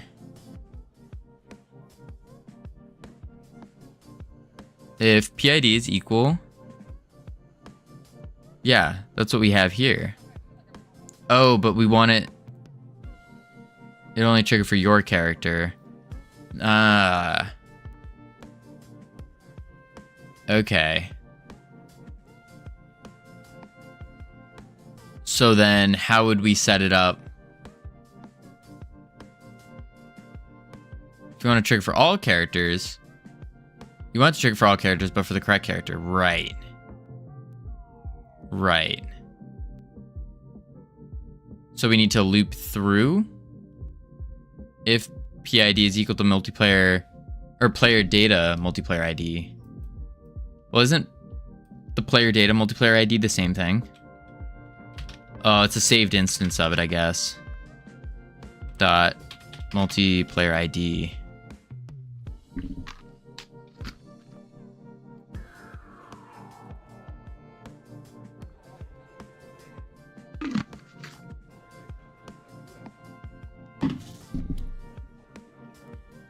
Player data is the player data attached to, right.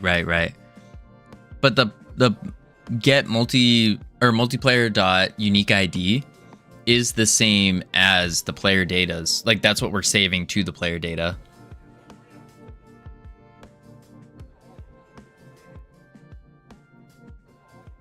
But I think I'm understanding. It's different.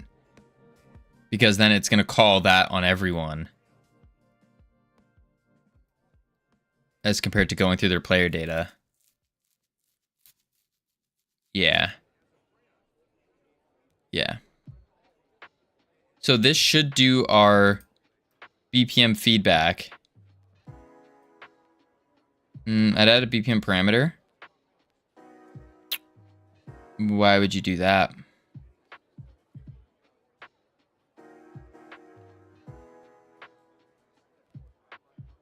I mean, we can. Only happens on the local. So we say BPM. Well, that's going to get confusing though, because BPM is a class variable as well. So we need to call it something else. We need to call it current BPM. And then in the RPC here, then we just do BPM. Save. And then I need to change all of this to current BPM. Hi, a CEO replied saying he'll notify HR about my job application for a game dev job with almost 3 times my salary. Hey, let's go, Lizard. That's awesome. Congratulations. It sounds awesome. Tons of fun.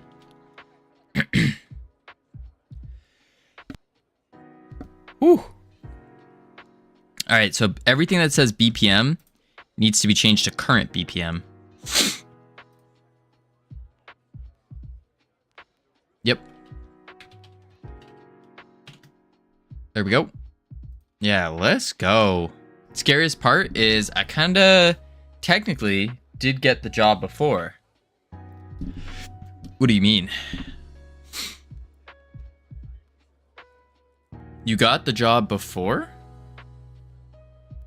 And now you're just getting it? Since you mentioned 3x, how much is it?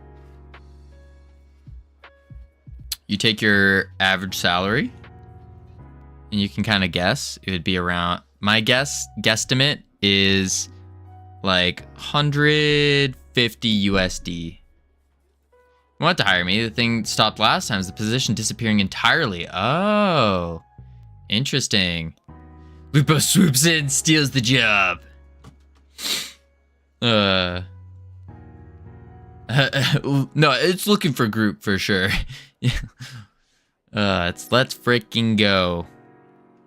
Yo, I actually, speaking of LFG, I saw this, it was what was it? Like an Instagram reel last night, and I absolutely lost it. This little kid comes in, and I'm gonna swear real quick. I'm gonna do it.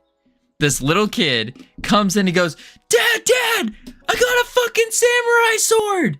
And he's screaming, and he's holding a samurai sword that he bought at like some thrift thing at like a garage sale for 20 bucks. And he's like, oh wait, no, I'm sorry. Freaking samurai sword. He's freaking out. It was so funny. It was so funny. And I want to share it. I want to think about how much difference it could make. Lame. Lizard lame. It's all good though. If you don't feel comfortable with it, go for it.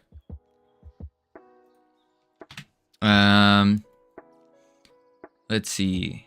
All right, we got ads coming up in 14 seconds. So what we're gonna do is, hopefully it wasn't, no, he was holding it like properly.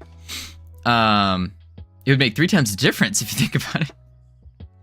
I'm gonna check on the words, heading to level 4. Here we go.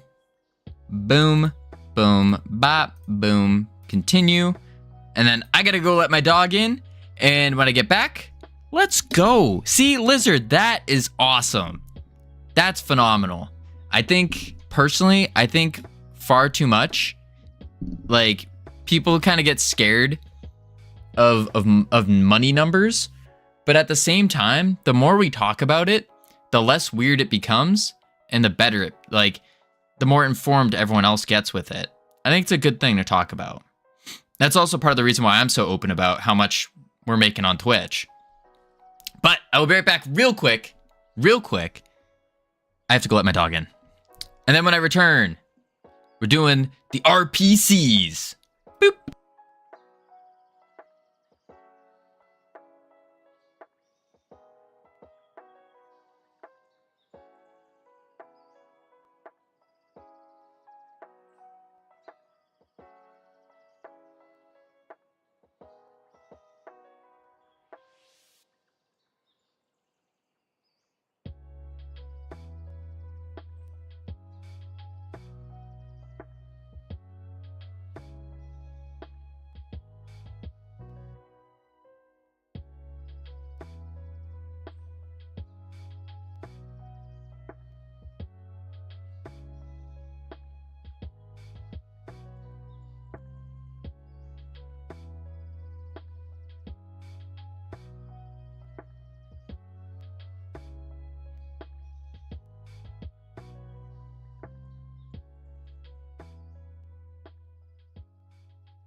All right, I have returned. Woo! Welcome back from ads, everyone. Let me turn off autopilot here. Oh. What is that? Boom, boom, boom, boom, boom, ba-doom. Autopilot off. Bada bing, bada boom.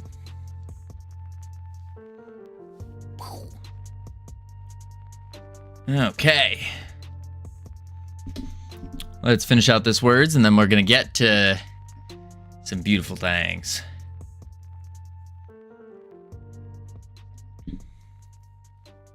Do do do do do do do do do do. What am I saying?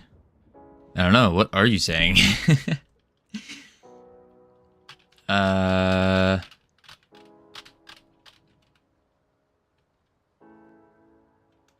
Browse.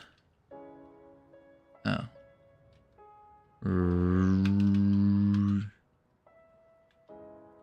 Wait.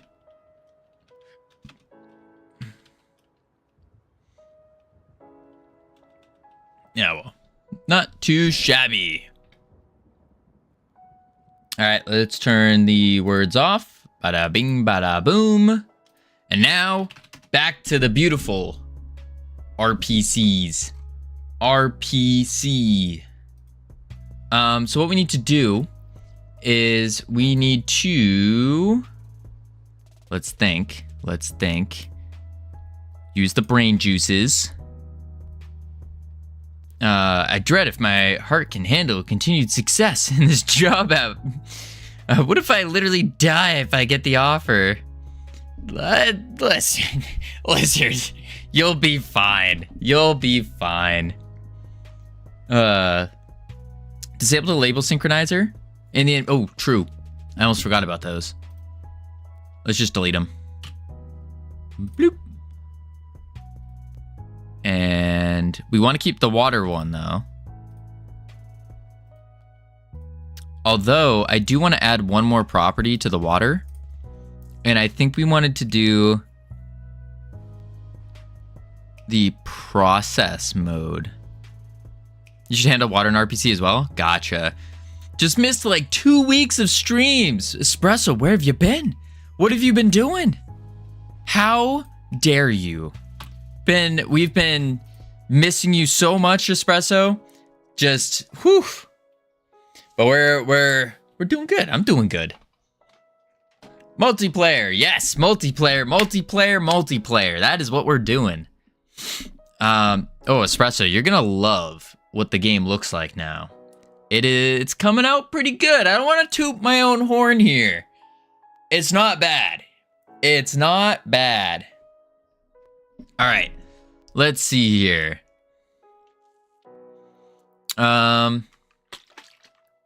Wait, what? What?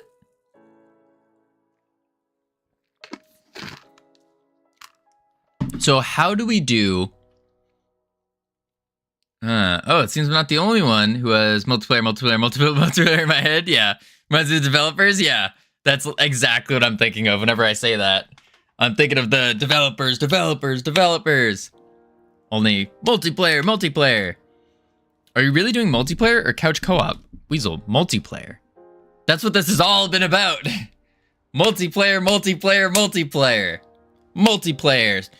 Couch co-op. Who wants to do that? Who has friends to play on the couch with? No one.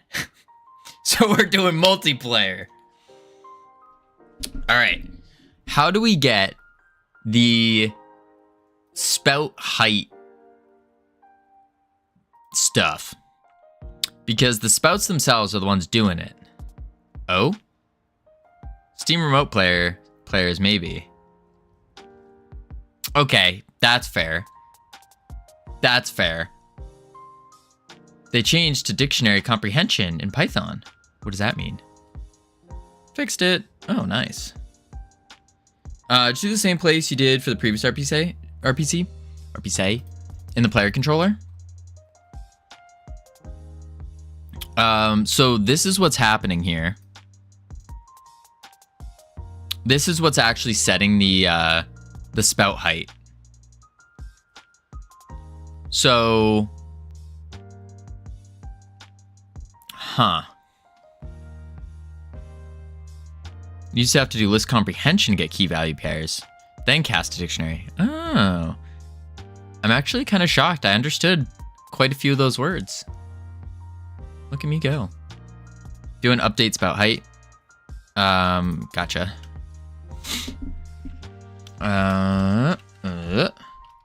Func update spout height, and we're gonna want it to do we're gonna want an argument in it, right?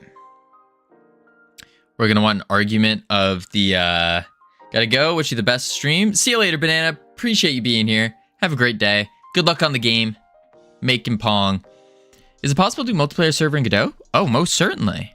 That's what we're doing. We're gonna hook it up to like the final product, like not the mini games, like the game itself is gonna be hooked into Steam's things, and we'll go from there. So we're gonna use Steam's like thingies to do basically peer-to-peer, but through Steam. That way it's more safe, like something like that. I forgot how to draw it.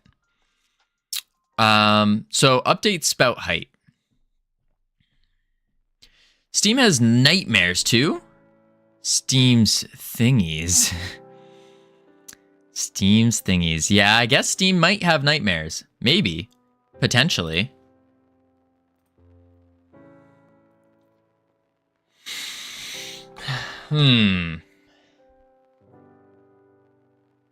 Covino's explanation sounds a bit like internet is a series of tubes. I mean, the internet really is a series of tubes of wires that send electrical signals, and they're all in the ocean, placed in the ocean. And that's how it works. Yep. All right. Let's think about how do we update the spout height. We're gonna need what? We need an argument for sure.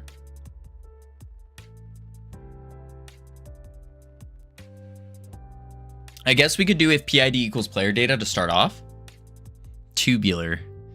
Tubular indeed. Do the code from 44 to 48. That's what I was looking at.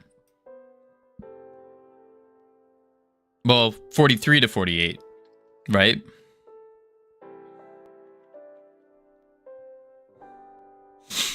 But we need an argument, don't we? Oh, no. So we don't want to take in the water height plus, but we also want to take in the physics process? Use water height as a parameter. Gotcha. So let's make this an RPC. Any peer. And then call local. And we'll say, but we need to say if PID is equal to player data dot multiplayer ID first. And then we'll say CPR dummy dot spout. Oh, and no. The water height is the parameter. Equals water param. Water param.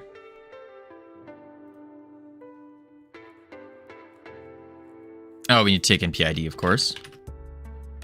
PID water parameter. So we say is equal to water parameter. And then we just say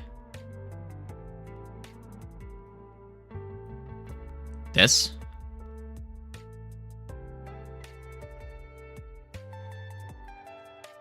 If it's equal, then it stops. Do we want to include the return though? We probably want the return outside of the function, don't we? No. We want it in the function. Yeah, we want it in the function.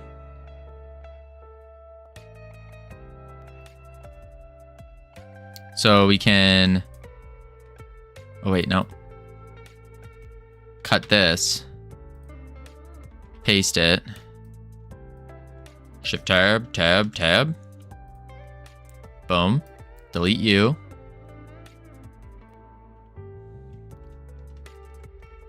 Update spout height dot RPC. And then we're taking in the player data dot multiplayer ID and the water height. Doesn't matter, that return was useless.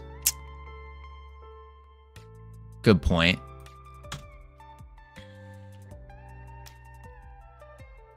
Okay. So now that should work. The moment of truth. Play.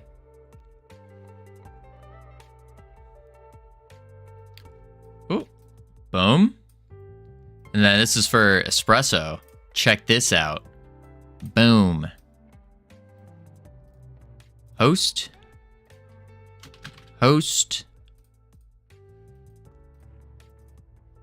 Connect. And then boom. Oh wait. Boom. Connect. Boom.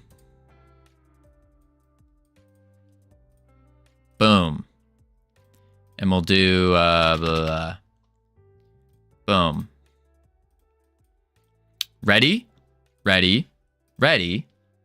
So we do need to, like, this is just UI stuff that we have to do, but it's all updating. And then we hit start. You got all that done in a week? We have. All right, moment of truth. 1 and 2 and 3 and 4 and 1 and 2 and 3 and 4 and 1 and 2. There we go. It's working. All right. Let's do it to the other one.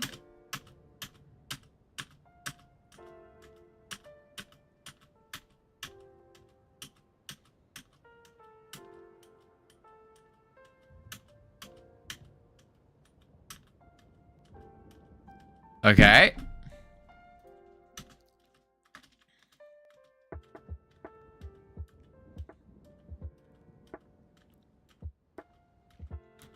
One and 2 and 3 and 4 and 1 and 2 and 3 and 4 and 1. And last one. 1 and 2 and 3 and 4 and 1 and 2 and 3 and 4 and 1. It's not flashing, you're right. I'm honestly surprised nothing broke. What do you mean you're surprised, Generic? We're pro game devs over here. 1 and 2 and 3 and 4 and 1 and 2 and 3 and 4 and 1 and 2 and 3 and 4, 1 and... Whoo!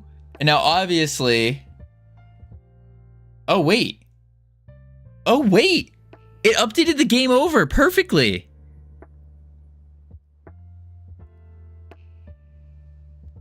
It just did it.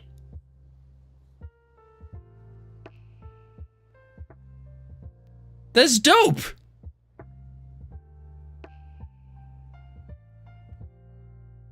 Congrats, you're finished? There's no way we are. Because if I return to menu, we're still connected, aren't we? Wait, no, we're not.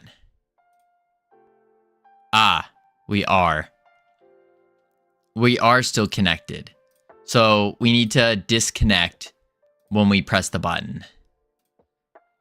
We need to disconnect. Oh, sure, there's a lot of stuff broken. Don't say that. Don't say that. There's not a lot of stuff broken. There's just some minor tweaks that we gotta make. Some UI stuff. Huh.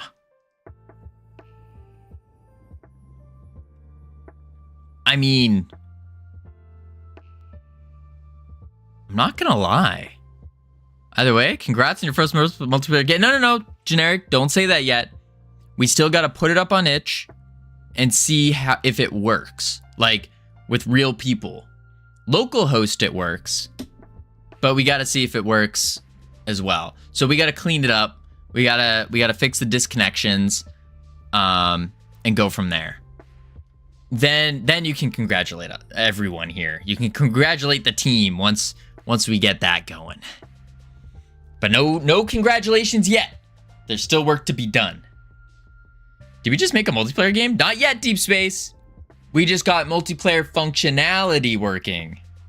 Congratulations, Covino, you're not finished. Not sure if eNet stuff works on itch. You might need to switch to WebSockets, but I could be wrong. Right, that's we need to check if all this stuff will work. All right, so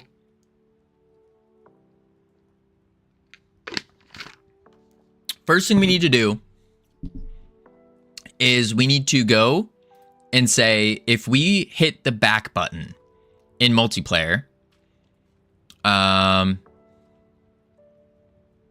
connection pressed, ready, start, back button. So we need to say in the back button to disconnect if we are a person. So, how's multiplayer going? Gamian? You just missed it. You just missed it. We got it. The multiplayer functionality, it works. Everything updates. It takes individual inputs. It has the proper animations. I'll miss it again in 10 minutes when I hop into my work meeting. Well, Gamian, here, real quick, I'll show you. I'll show you real quick, just for you. And because it's really cool that it works. So boom, boom, boom, boom. Now test for high latency. Well, okay, we're not going that crazy yet. Not crazy yet. Not yet. So we go boom, and we'll set you to orange. Multiplayer connect. Multiplayer connect. Multiplayer connect. And we'll just say test. Blah, blah, blah. Grab a different color here. And then blah, blah, blah, blah. Ready, ready, ready. Start. 4 different instances. And then 1 and 2 and 3 and 4. It works here. You see the water spout going up on all of them. If we do it over here, it works. Do it over here, same thing. Do it over here, same thing. Yeah. Now the problem is, when the game finishes, it does work. It updates. It looks good. All that. Imagine if it suddenly broke. Don't say that. So what we want to do now is just in the menu. So in the menu, if you go and you join a game. So if we go host on one of them and then we go join. So now we're joined. This is the joined person. If we leave, we are still connected to them. See? Well, that's reconnecting it, but we are still connected. And so we need to disconnect when we do this, when we hit the back button. How does a client find the host? It's just through IP address right now. Just an IP address. All right, so multiplayer back button pressed. I think that's the right one. Or multi-back button. Shoot, which one's which? Let's look. 2D view. Let's go this one. Okay, multi-back is what we want. Multi-back. Script. Multi-back. Right here. Multi-back. So this is the one where we want to disconnect if they're connected. So we need to say, if multiplayer dot is server,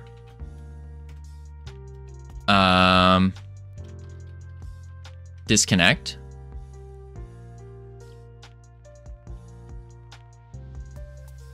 I think a long time ago, Unity or Unreal had a master server that devs could leverage for clients to find hosts. Wonder if Godot has such a thing.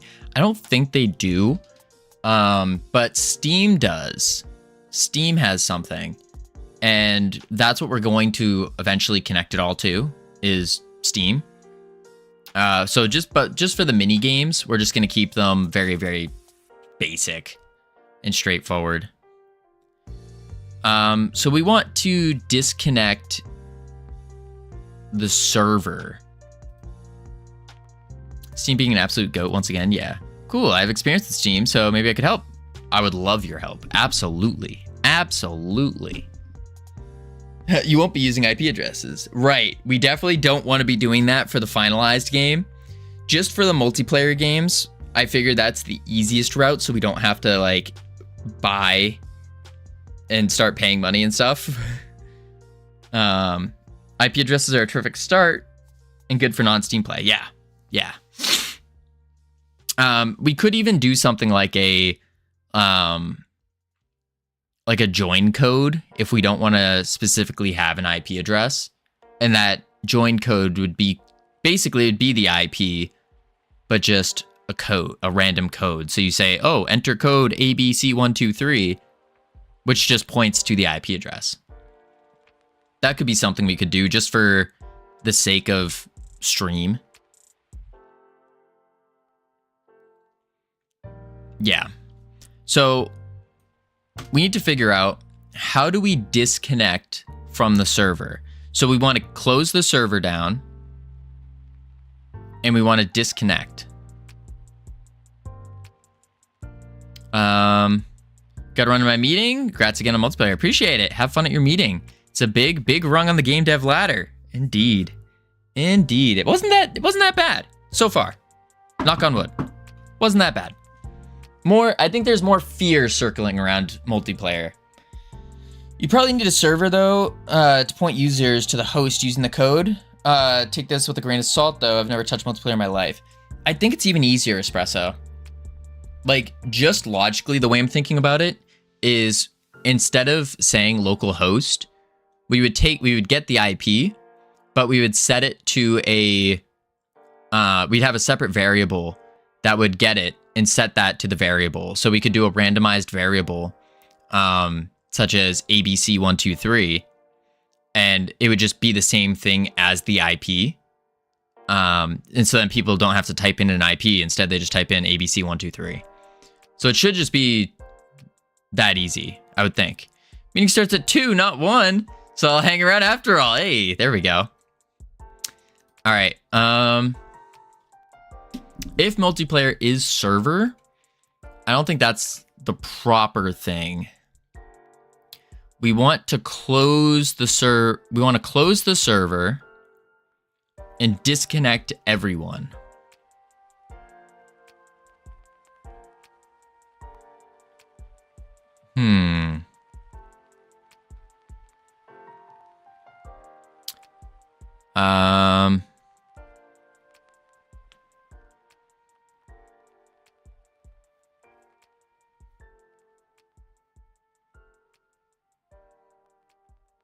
I guess we could like get peers and disconnect them. Get peers.disconnect. Can I be pedantic? Let me Google that word real quick. Of or like pendant. A person who is excessively concerned with minor details. Most certainly. Yeah. May I be? You may. Maybe if you try hard enough. All right. How do we... UDP is connectionless.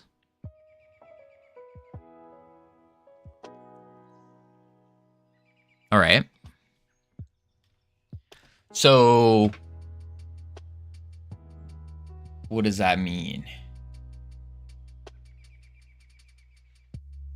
trying to think too hard on what UDP is connectionless means. It's also unreliable, though it's pretty good in LANs. Yeah. You can't disconnect users. They just don't connect. Well, what happens if they do connect? How do you unconnect them? Don't you have to disconnect?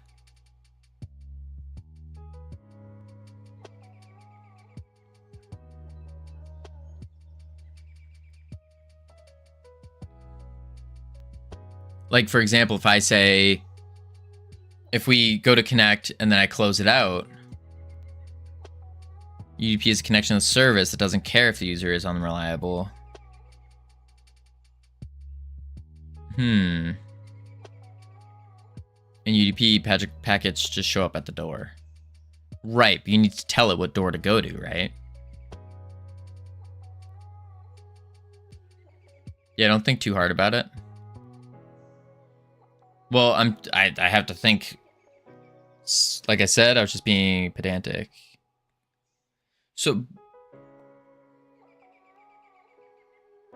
basically the issue we're trying to solve right now is if I connect and then go back and then try to like host my own, it's going to break because we're still connected to the host.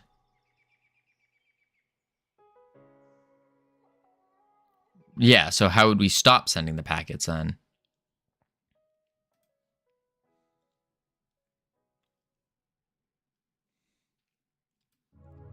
So we go here. Here, we'll just do 2 for now. So 1 hosts, 1 joins, test. I don't need to do a color. Other, ready. Other is ready. Now, if I the host, back out, it still says host is connected. And then if I go host again, now I'm double connected.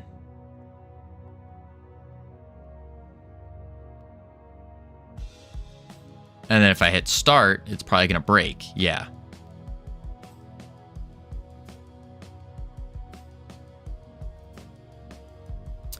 So we need a way that disconnects. So for example, if the host does back out, if the host backs out, what we want to happen is if the host backs out, we want the other players to get kicked from the lobby. This is there is that enet destroy thingy. Don't know what it does. So it kind of emulates connection, but remembering who is sending and receiving data. Yeah, I guess to describe how it's connectionless is describe what connection means, which would be both ends agree that they're sending data specifically to each other, right?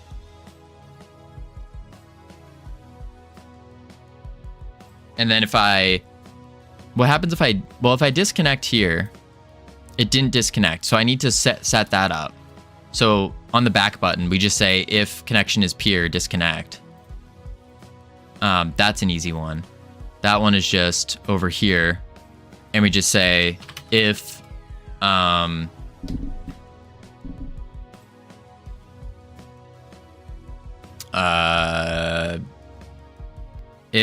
multiplayer dot is peer, no dot if peer dot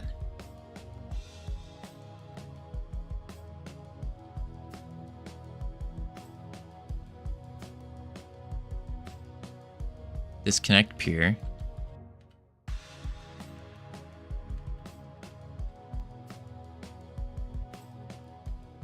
So I would need to disconnect the peer. Just found out the computer I'm using is genuinely older than me. This is tragic. Oh my. Difference between this and TCP. If you lose internet for a few seconds and it comes back again, with TCP you need to reconnect. With UDP, you just keep sending data and receiving data. Yeah.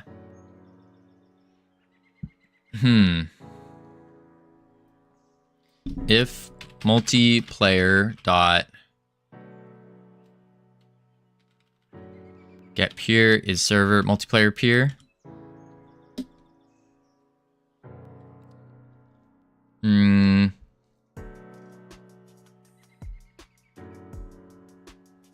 That's not right. Oh wait, no, that that is right.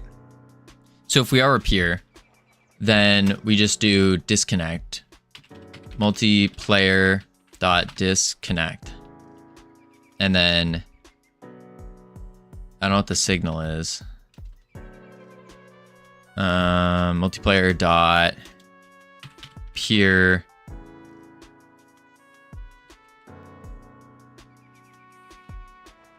dot close disconnect peer, and then we can say peer like so, because peer is an ID. That's good. This stream is not PG-3. No, the stream is not PG-3. It's a PG-13 plus, because you have to be 13 to use Twitch. Ugh. Let's see if that works.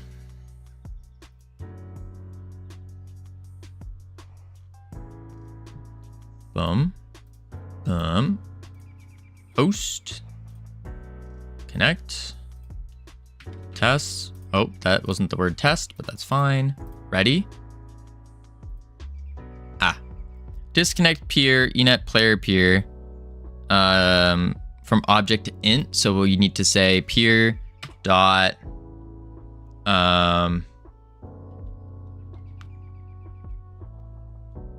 actually, I guess we could say we should have a multiplayer ID somewhere, don't we?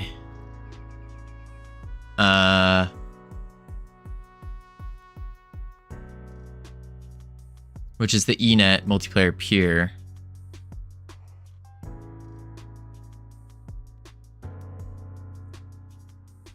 Data dot multiplayer ID. Yeah. Or just multiplayer dot get unique ID. So we just get our ID and disconnect it.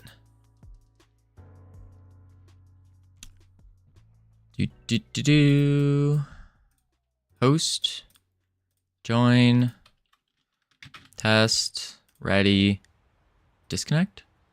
Nope, that didn't work. And the reason I know it didn't work is, it works when you close, because that's on disconnected. So that didn't work. Maybe we need to do dot multi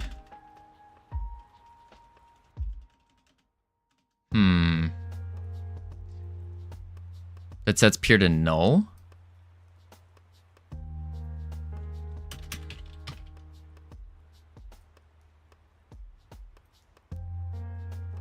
We can try it.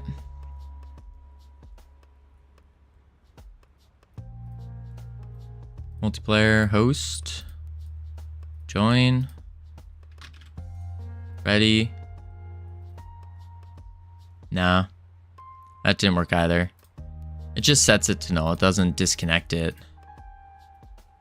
Dot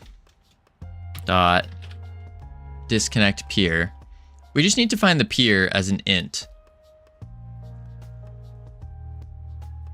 When you get a chance, can you send me the FFS logo, please? Yes, sure thing. I'll send it next ad break.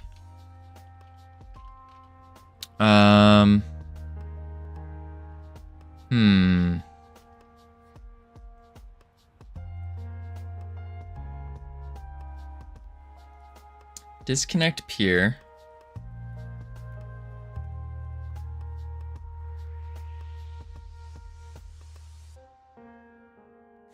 Watching you do multiplayer, maybe you want to get my game working? Let's go. We need the ID though. And we can't because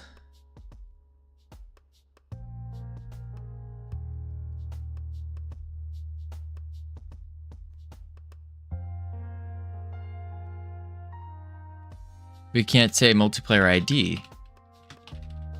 Dot.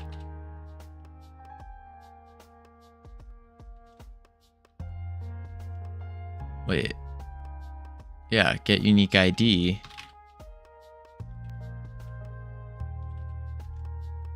Because get unique ID returns the peer, which is an object.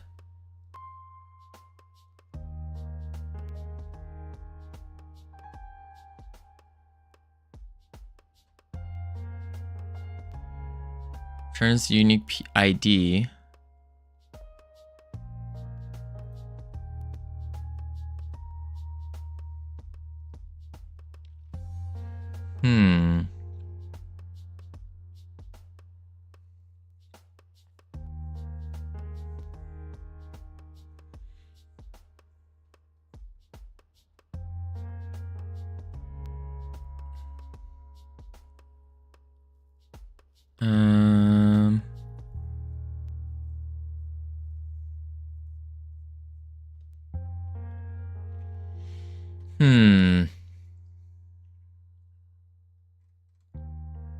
Because we have, where is it?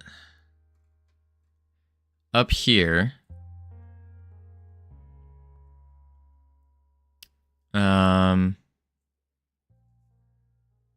Equals peer.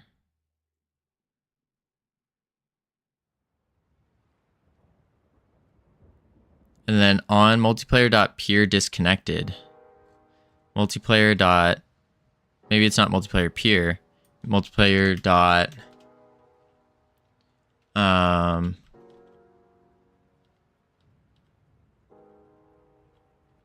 peer disconnected. That's the signal.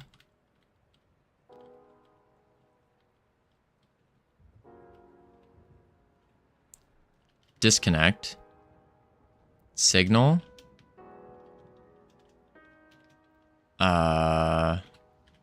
Peer. Let's actually look at the where is it? The signal. Multiplayer peer connected, peer disconnected. Peer disconnected, ID is an int. Emitted in the multiplayer's peer disconnects from a peer.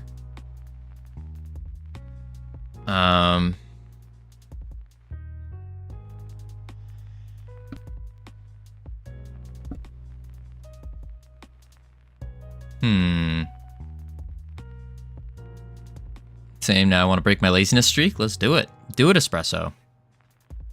There's no secret to breaking a laziness streak. You just gotta do it. Just made a Node.js server to handle user data for no reason. Gets notified when the client disconnects. Okay. But how do we disconnect? Someone say secret? I don't think so. But I did just say secret, so yes. When in doubt,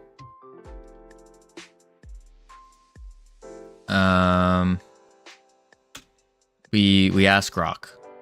We ask Grok. Lich, how you doing? Listen, you caught me at an awkward time. I swear, I don't typically go to LLMs to ask it questions or anything. That would be ridiculous. Has DeepSeek been demoted? Yes. Grok has been working so good when it comes to Godot. It's been so good compared to DeepSeek. So in Godot 4.3, how do we disconnect a multiplayer peer? Is it free? Yeah, it's completely free. There's no limits to it. At least I haven't hit any limits. How do we disconnect a multiplayer peer? Are we doing multiplayer? We are indeed. We got multiplayer working, actually. We got multiplayer working, and now we're just doing like the little tiny things, such as disconnecting when you hit like a back button. Then we're gonna fix the UI a little bit, so when you hit ready, the button will kind of like disable, and that way you don't just keep hitting ready. it'll like give you feedback saying like, oh, you did press this button. Don't worry. But yeah, we got it all working. It's looking good. And yeah, stupid question. How's performance with the high-level API? That's not a stupid question at all. So far, I mean, I've only done it on a local host, so performance has been great locally. We're going to be testing that like once these little fixes are done. So probably we'll be testing it hopefully tomorrow. Tomorrow we'll be testing it. Maybe you're going to lock in for a bit? Sounds good, Kieran. Sounds good. So I can use Grok for free? You can. Yeah, you just go to X, and then boom, Grok. Phenomenal. Does Godot do some interpolation automatically, or do you have to code that yourself?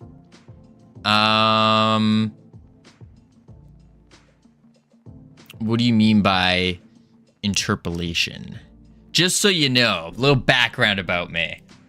I've only been doing game dev and programming for about 8 months now. Well, okay, that sounds like a long time. I should know more. I should know more. But I'm my skill set is at the beginner level. We have one game that is completed and waiting on getting to the app stores.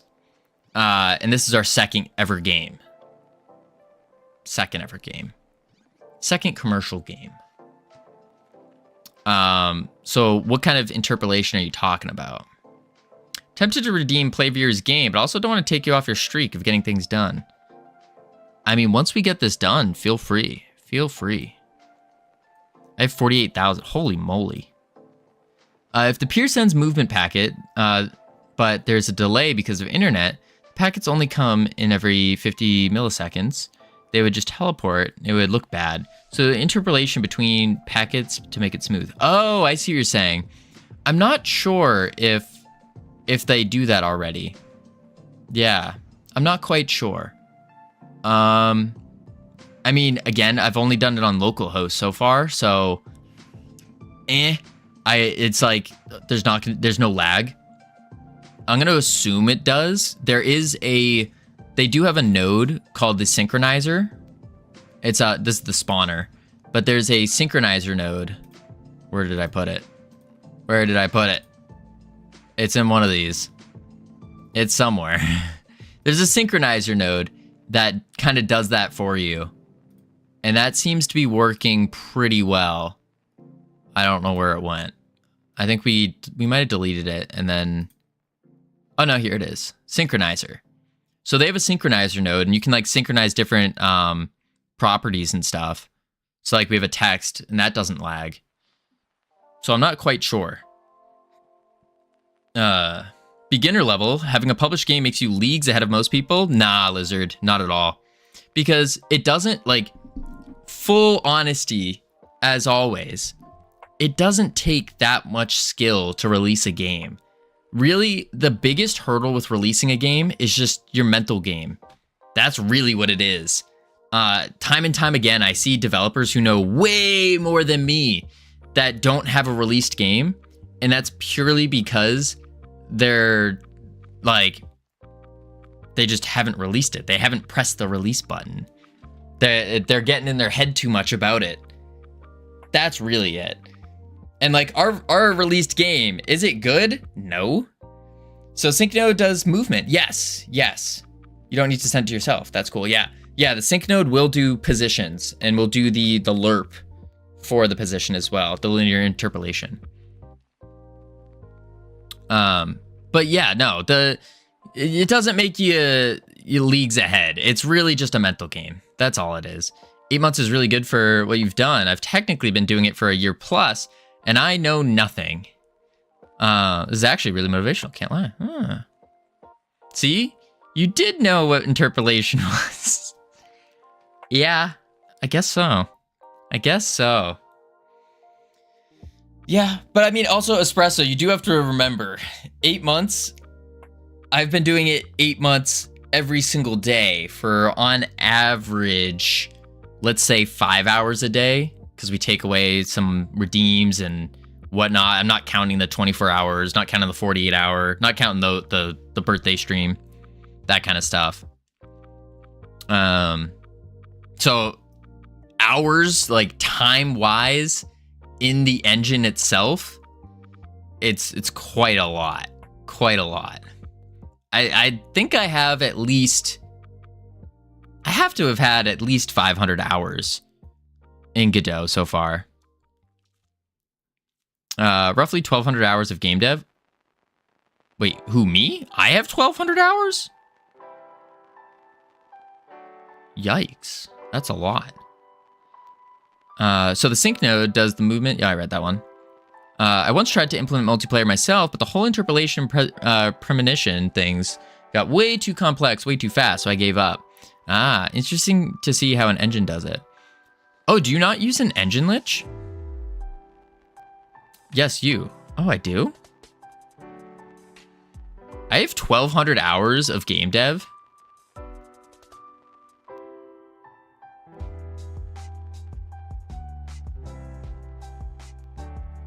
Really?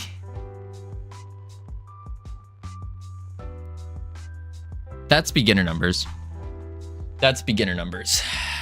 We're saying that to protect my own ego. That's beginner numbers. Yes. It sounds terrible.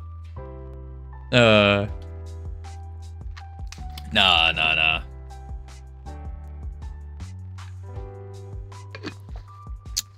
Tell people you have 72,000 minutes of game dev. I don't want to. I want to lower that number because I don't know enough. So it's like, if I say, yeah, I have 1,200 hours, they'll be like, whoa, you must be really good. It's like, yeah, about that. We'll see. Geez, that's not good. I did code the game itself in Godot, but really wanted to code my own server for performance reasons, so I coded it without an engine. Ah, I see. That makes sense. That makes sense. Well, wait. If I have 1,200 hours, is also just 50 days if you want to lower it. Ah, I like that. Ah, and you've listened to me for roughly one of them.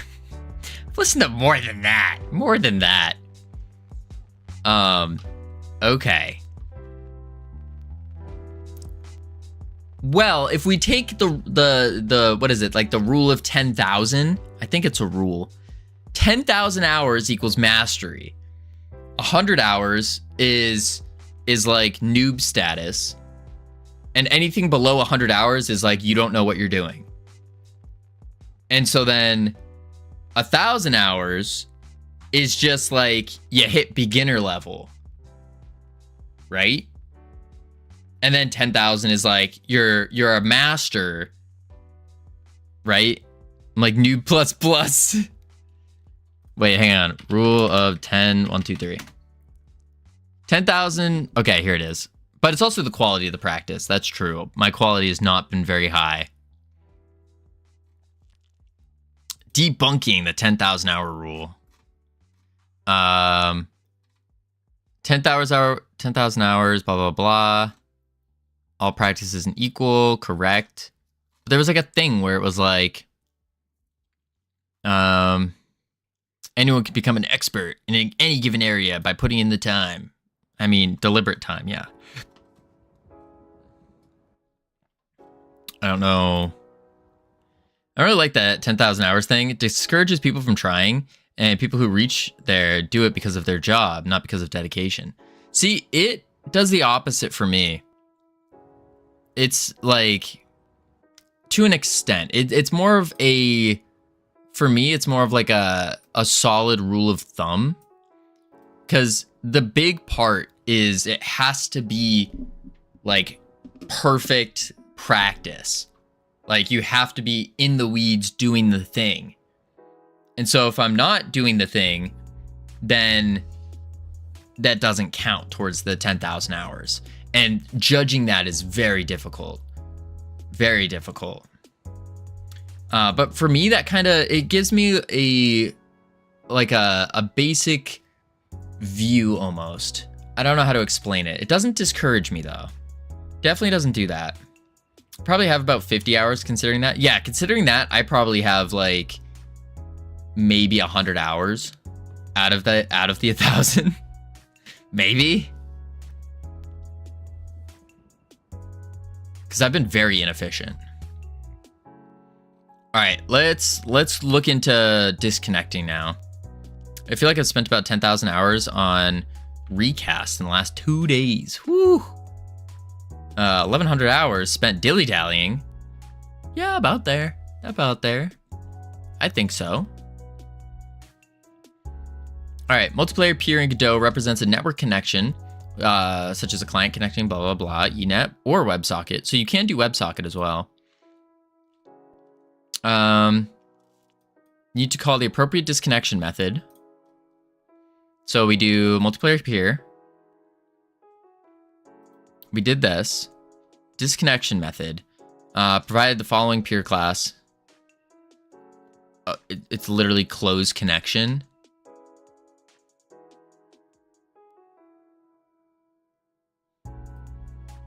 There's no way it's that simple. Ain't no way. Ain't no way. Close connection. I don't think peer's gonna work though. I use Godot on Steam so I can track my hours. See, I feel like I should have done that. I feel like that would have made more sense. I mean, I could start now, but like, nah, don't feel like it. Ready? Yeah, no. In base, enet peer. Okay, so it's not getting the peer. So we need to multiplayer peer dot close. Wait, dot close.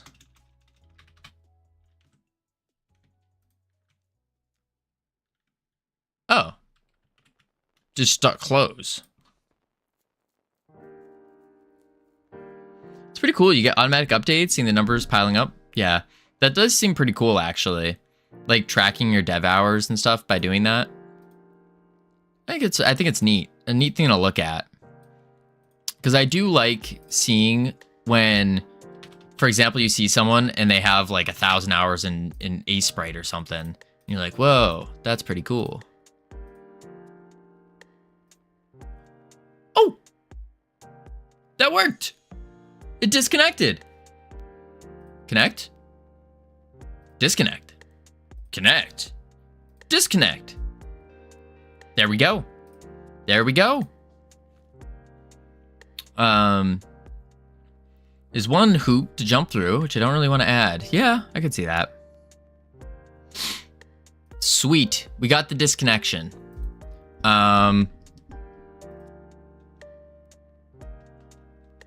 And then we'll just say disconnects peer from disconnects peer. Boom. Fair. Waiting for Steam to start before booting up Godot kind of sucks sometimes. Yeah, I could see that. I can see it. All right.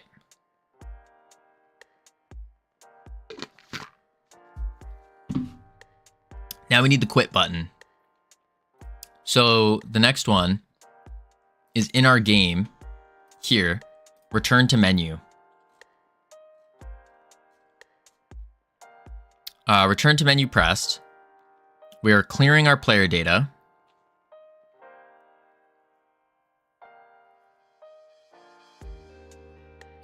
And we want to do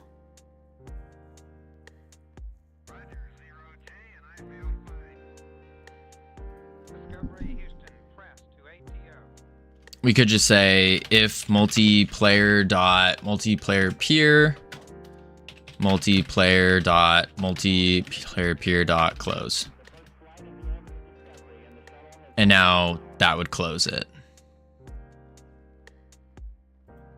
Because we don't want to do an RPC here. We don't want everyone to close when one person presses it. We can just leave it at the end screen.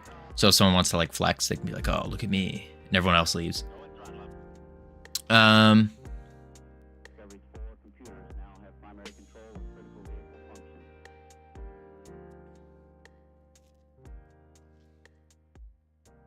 Okay. Let's make sure that works. So boom, boom, boom,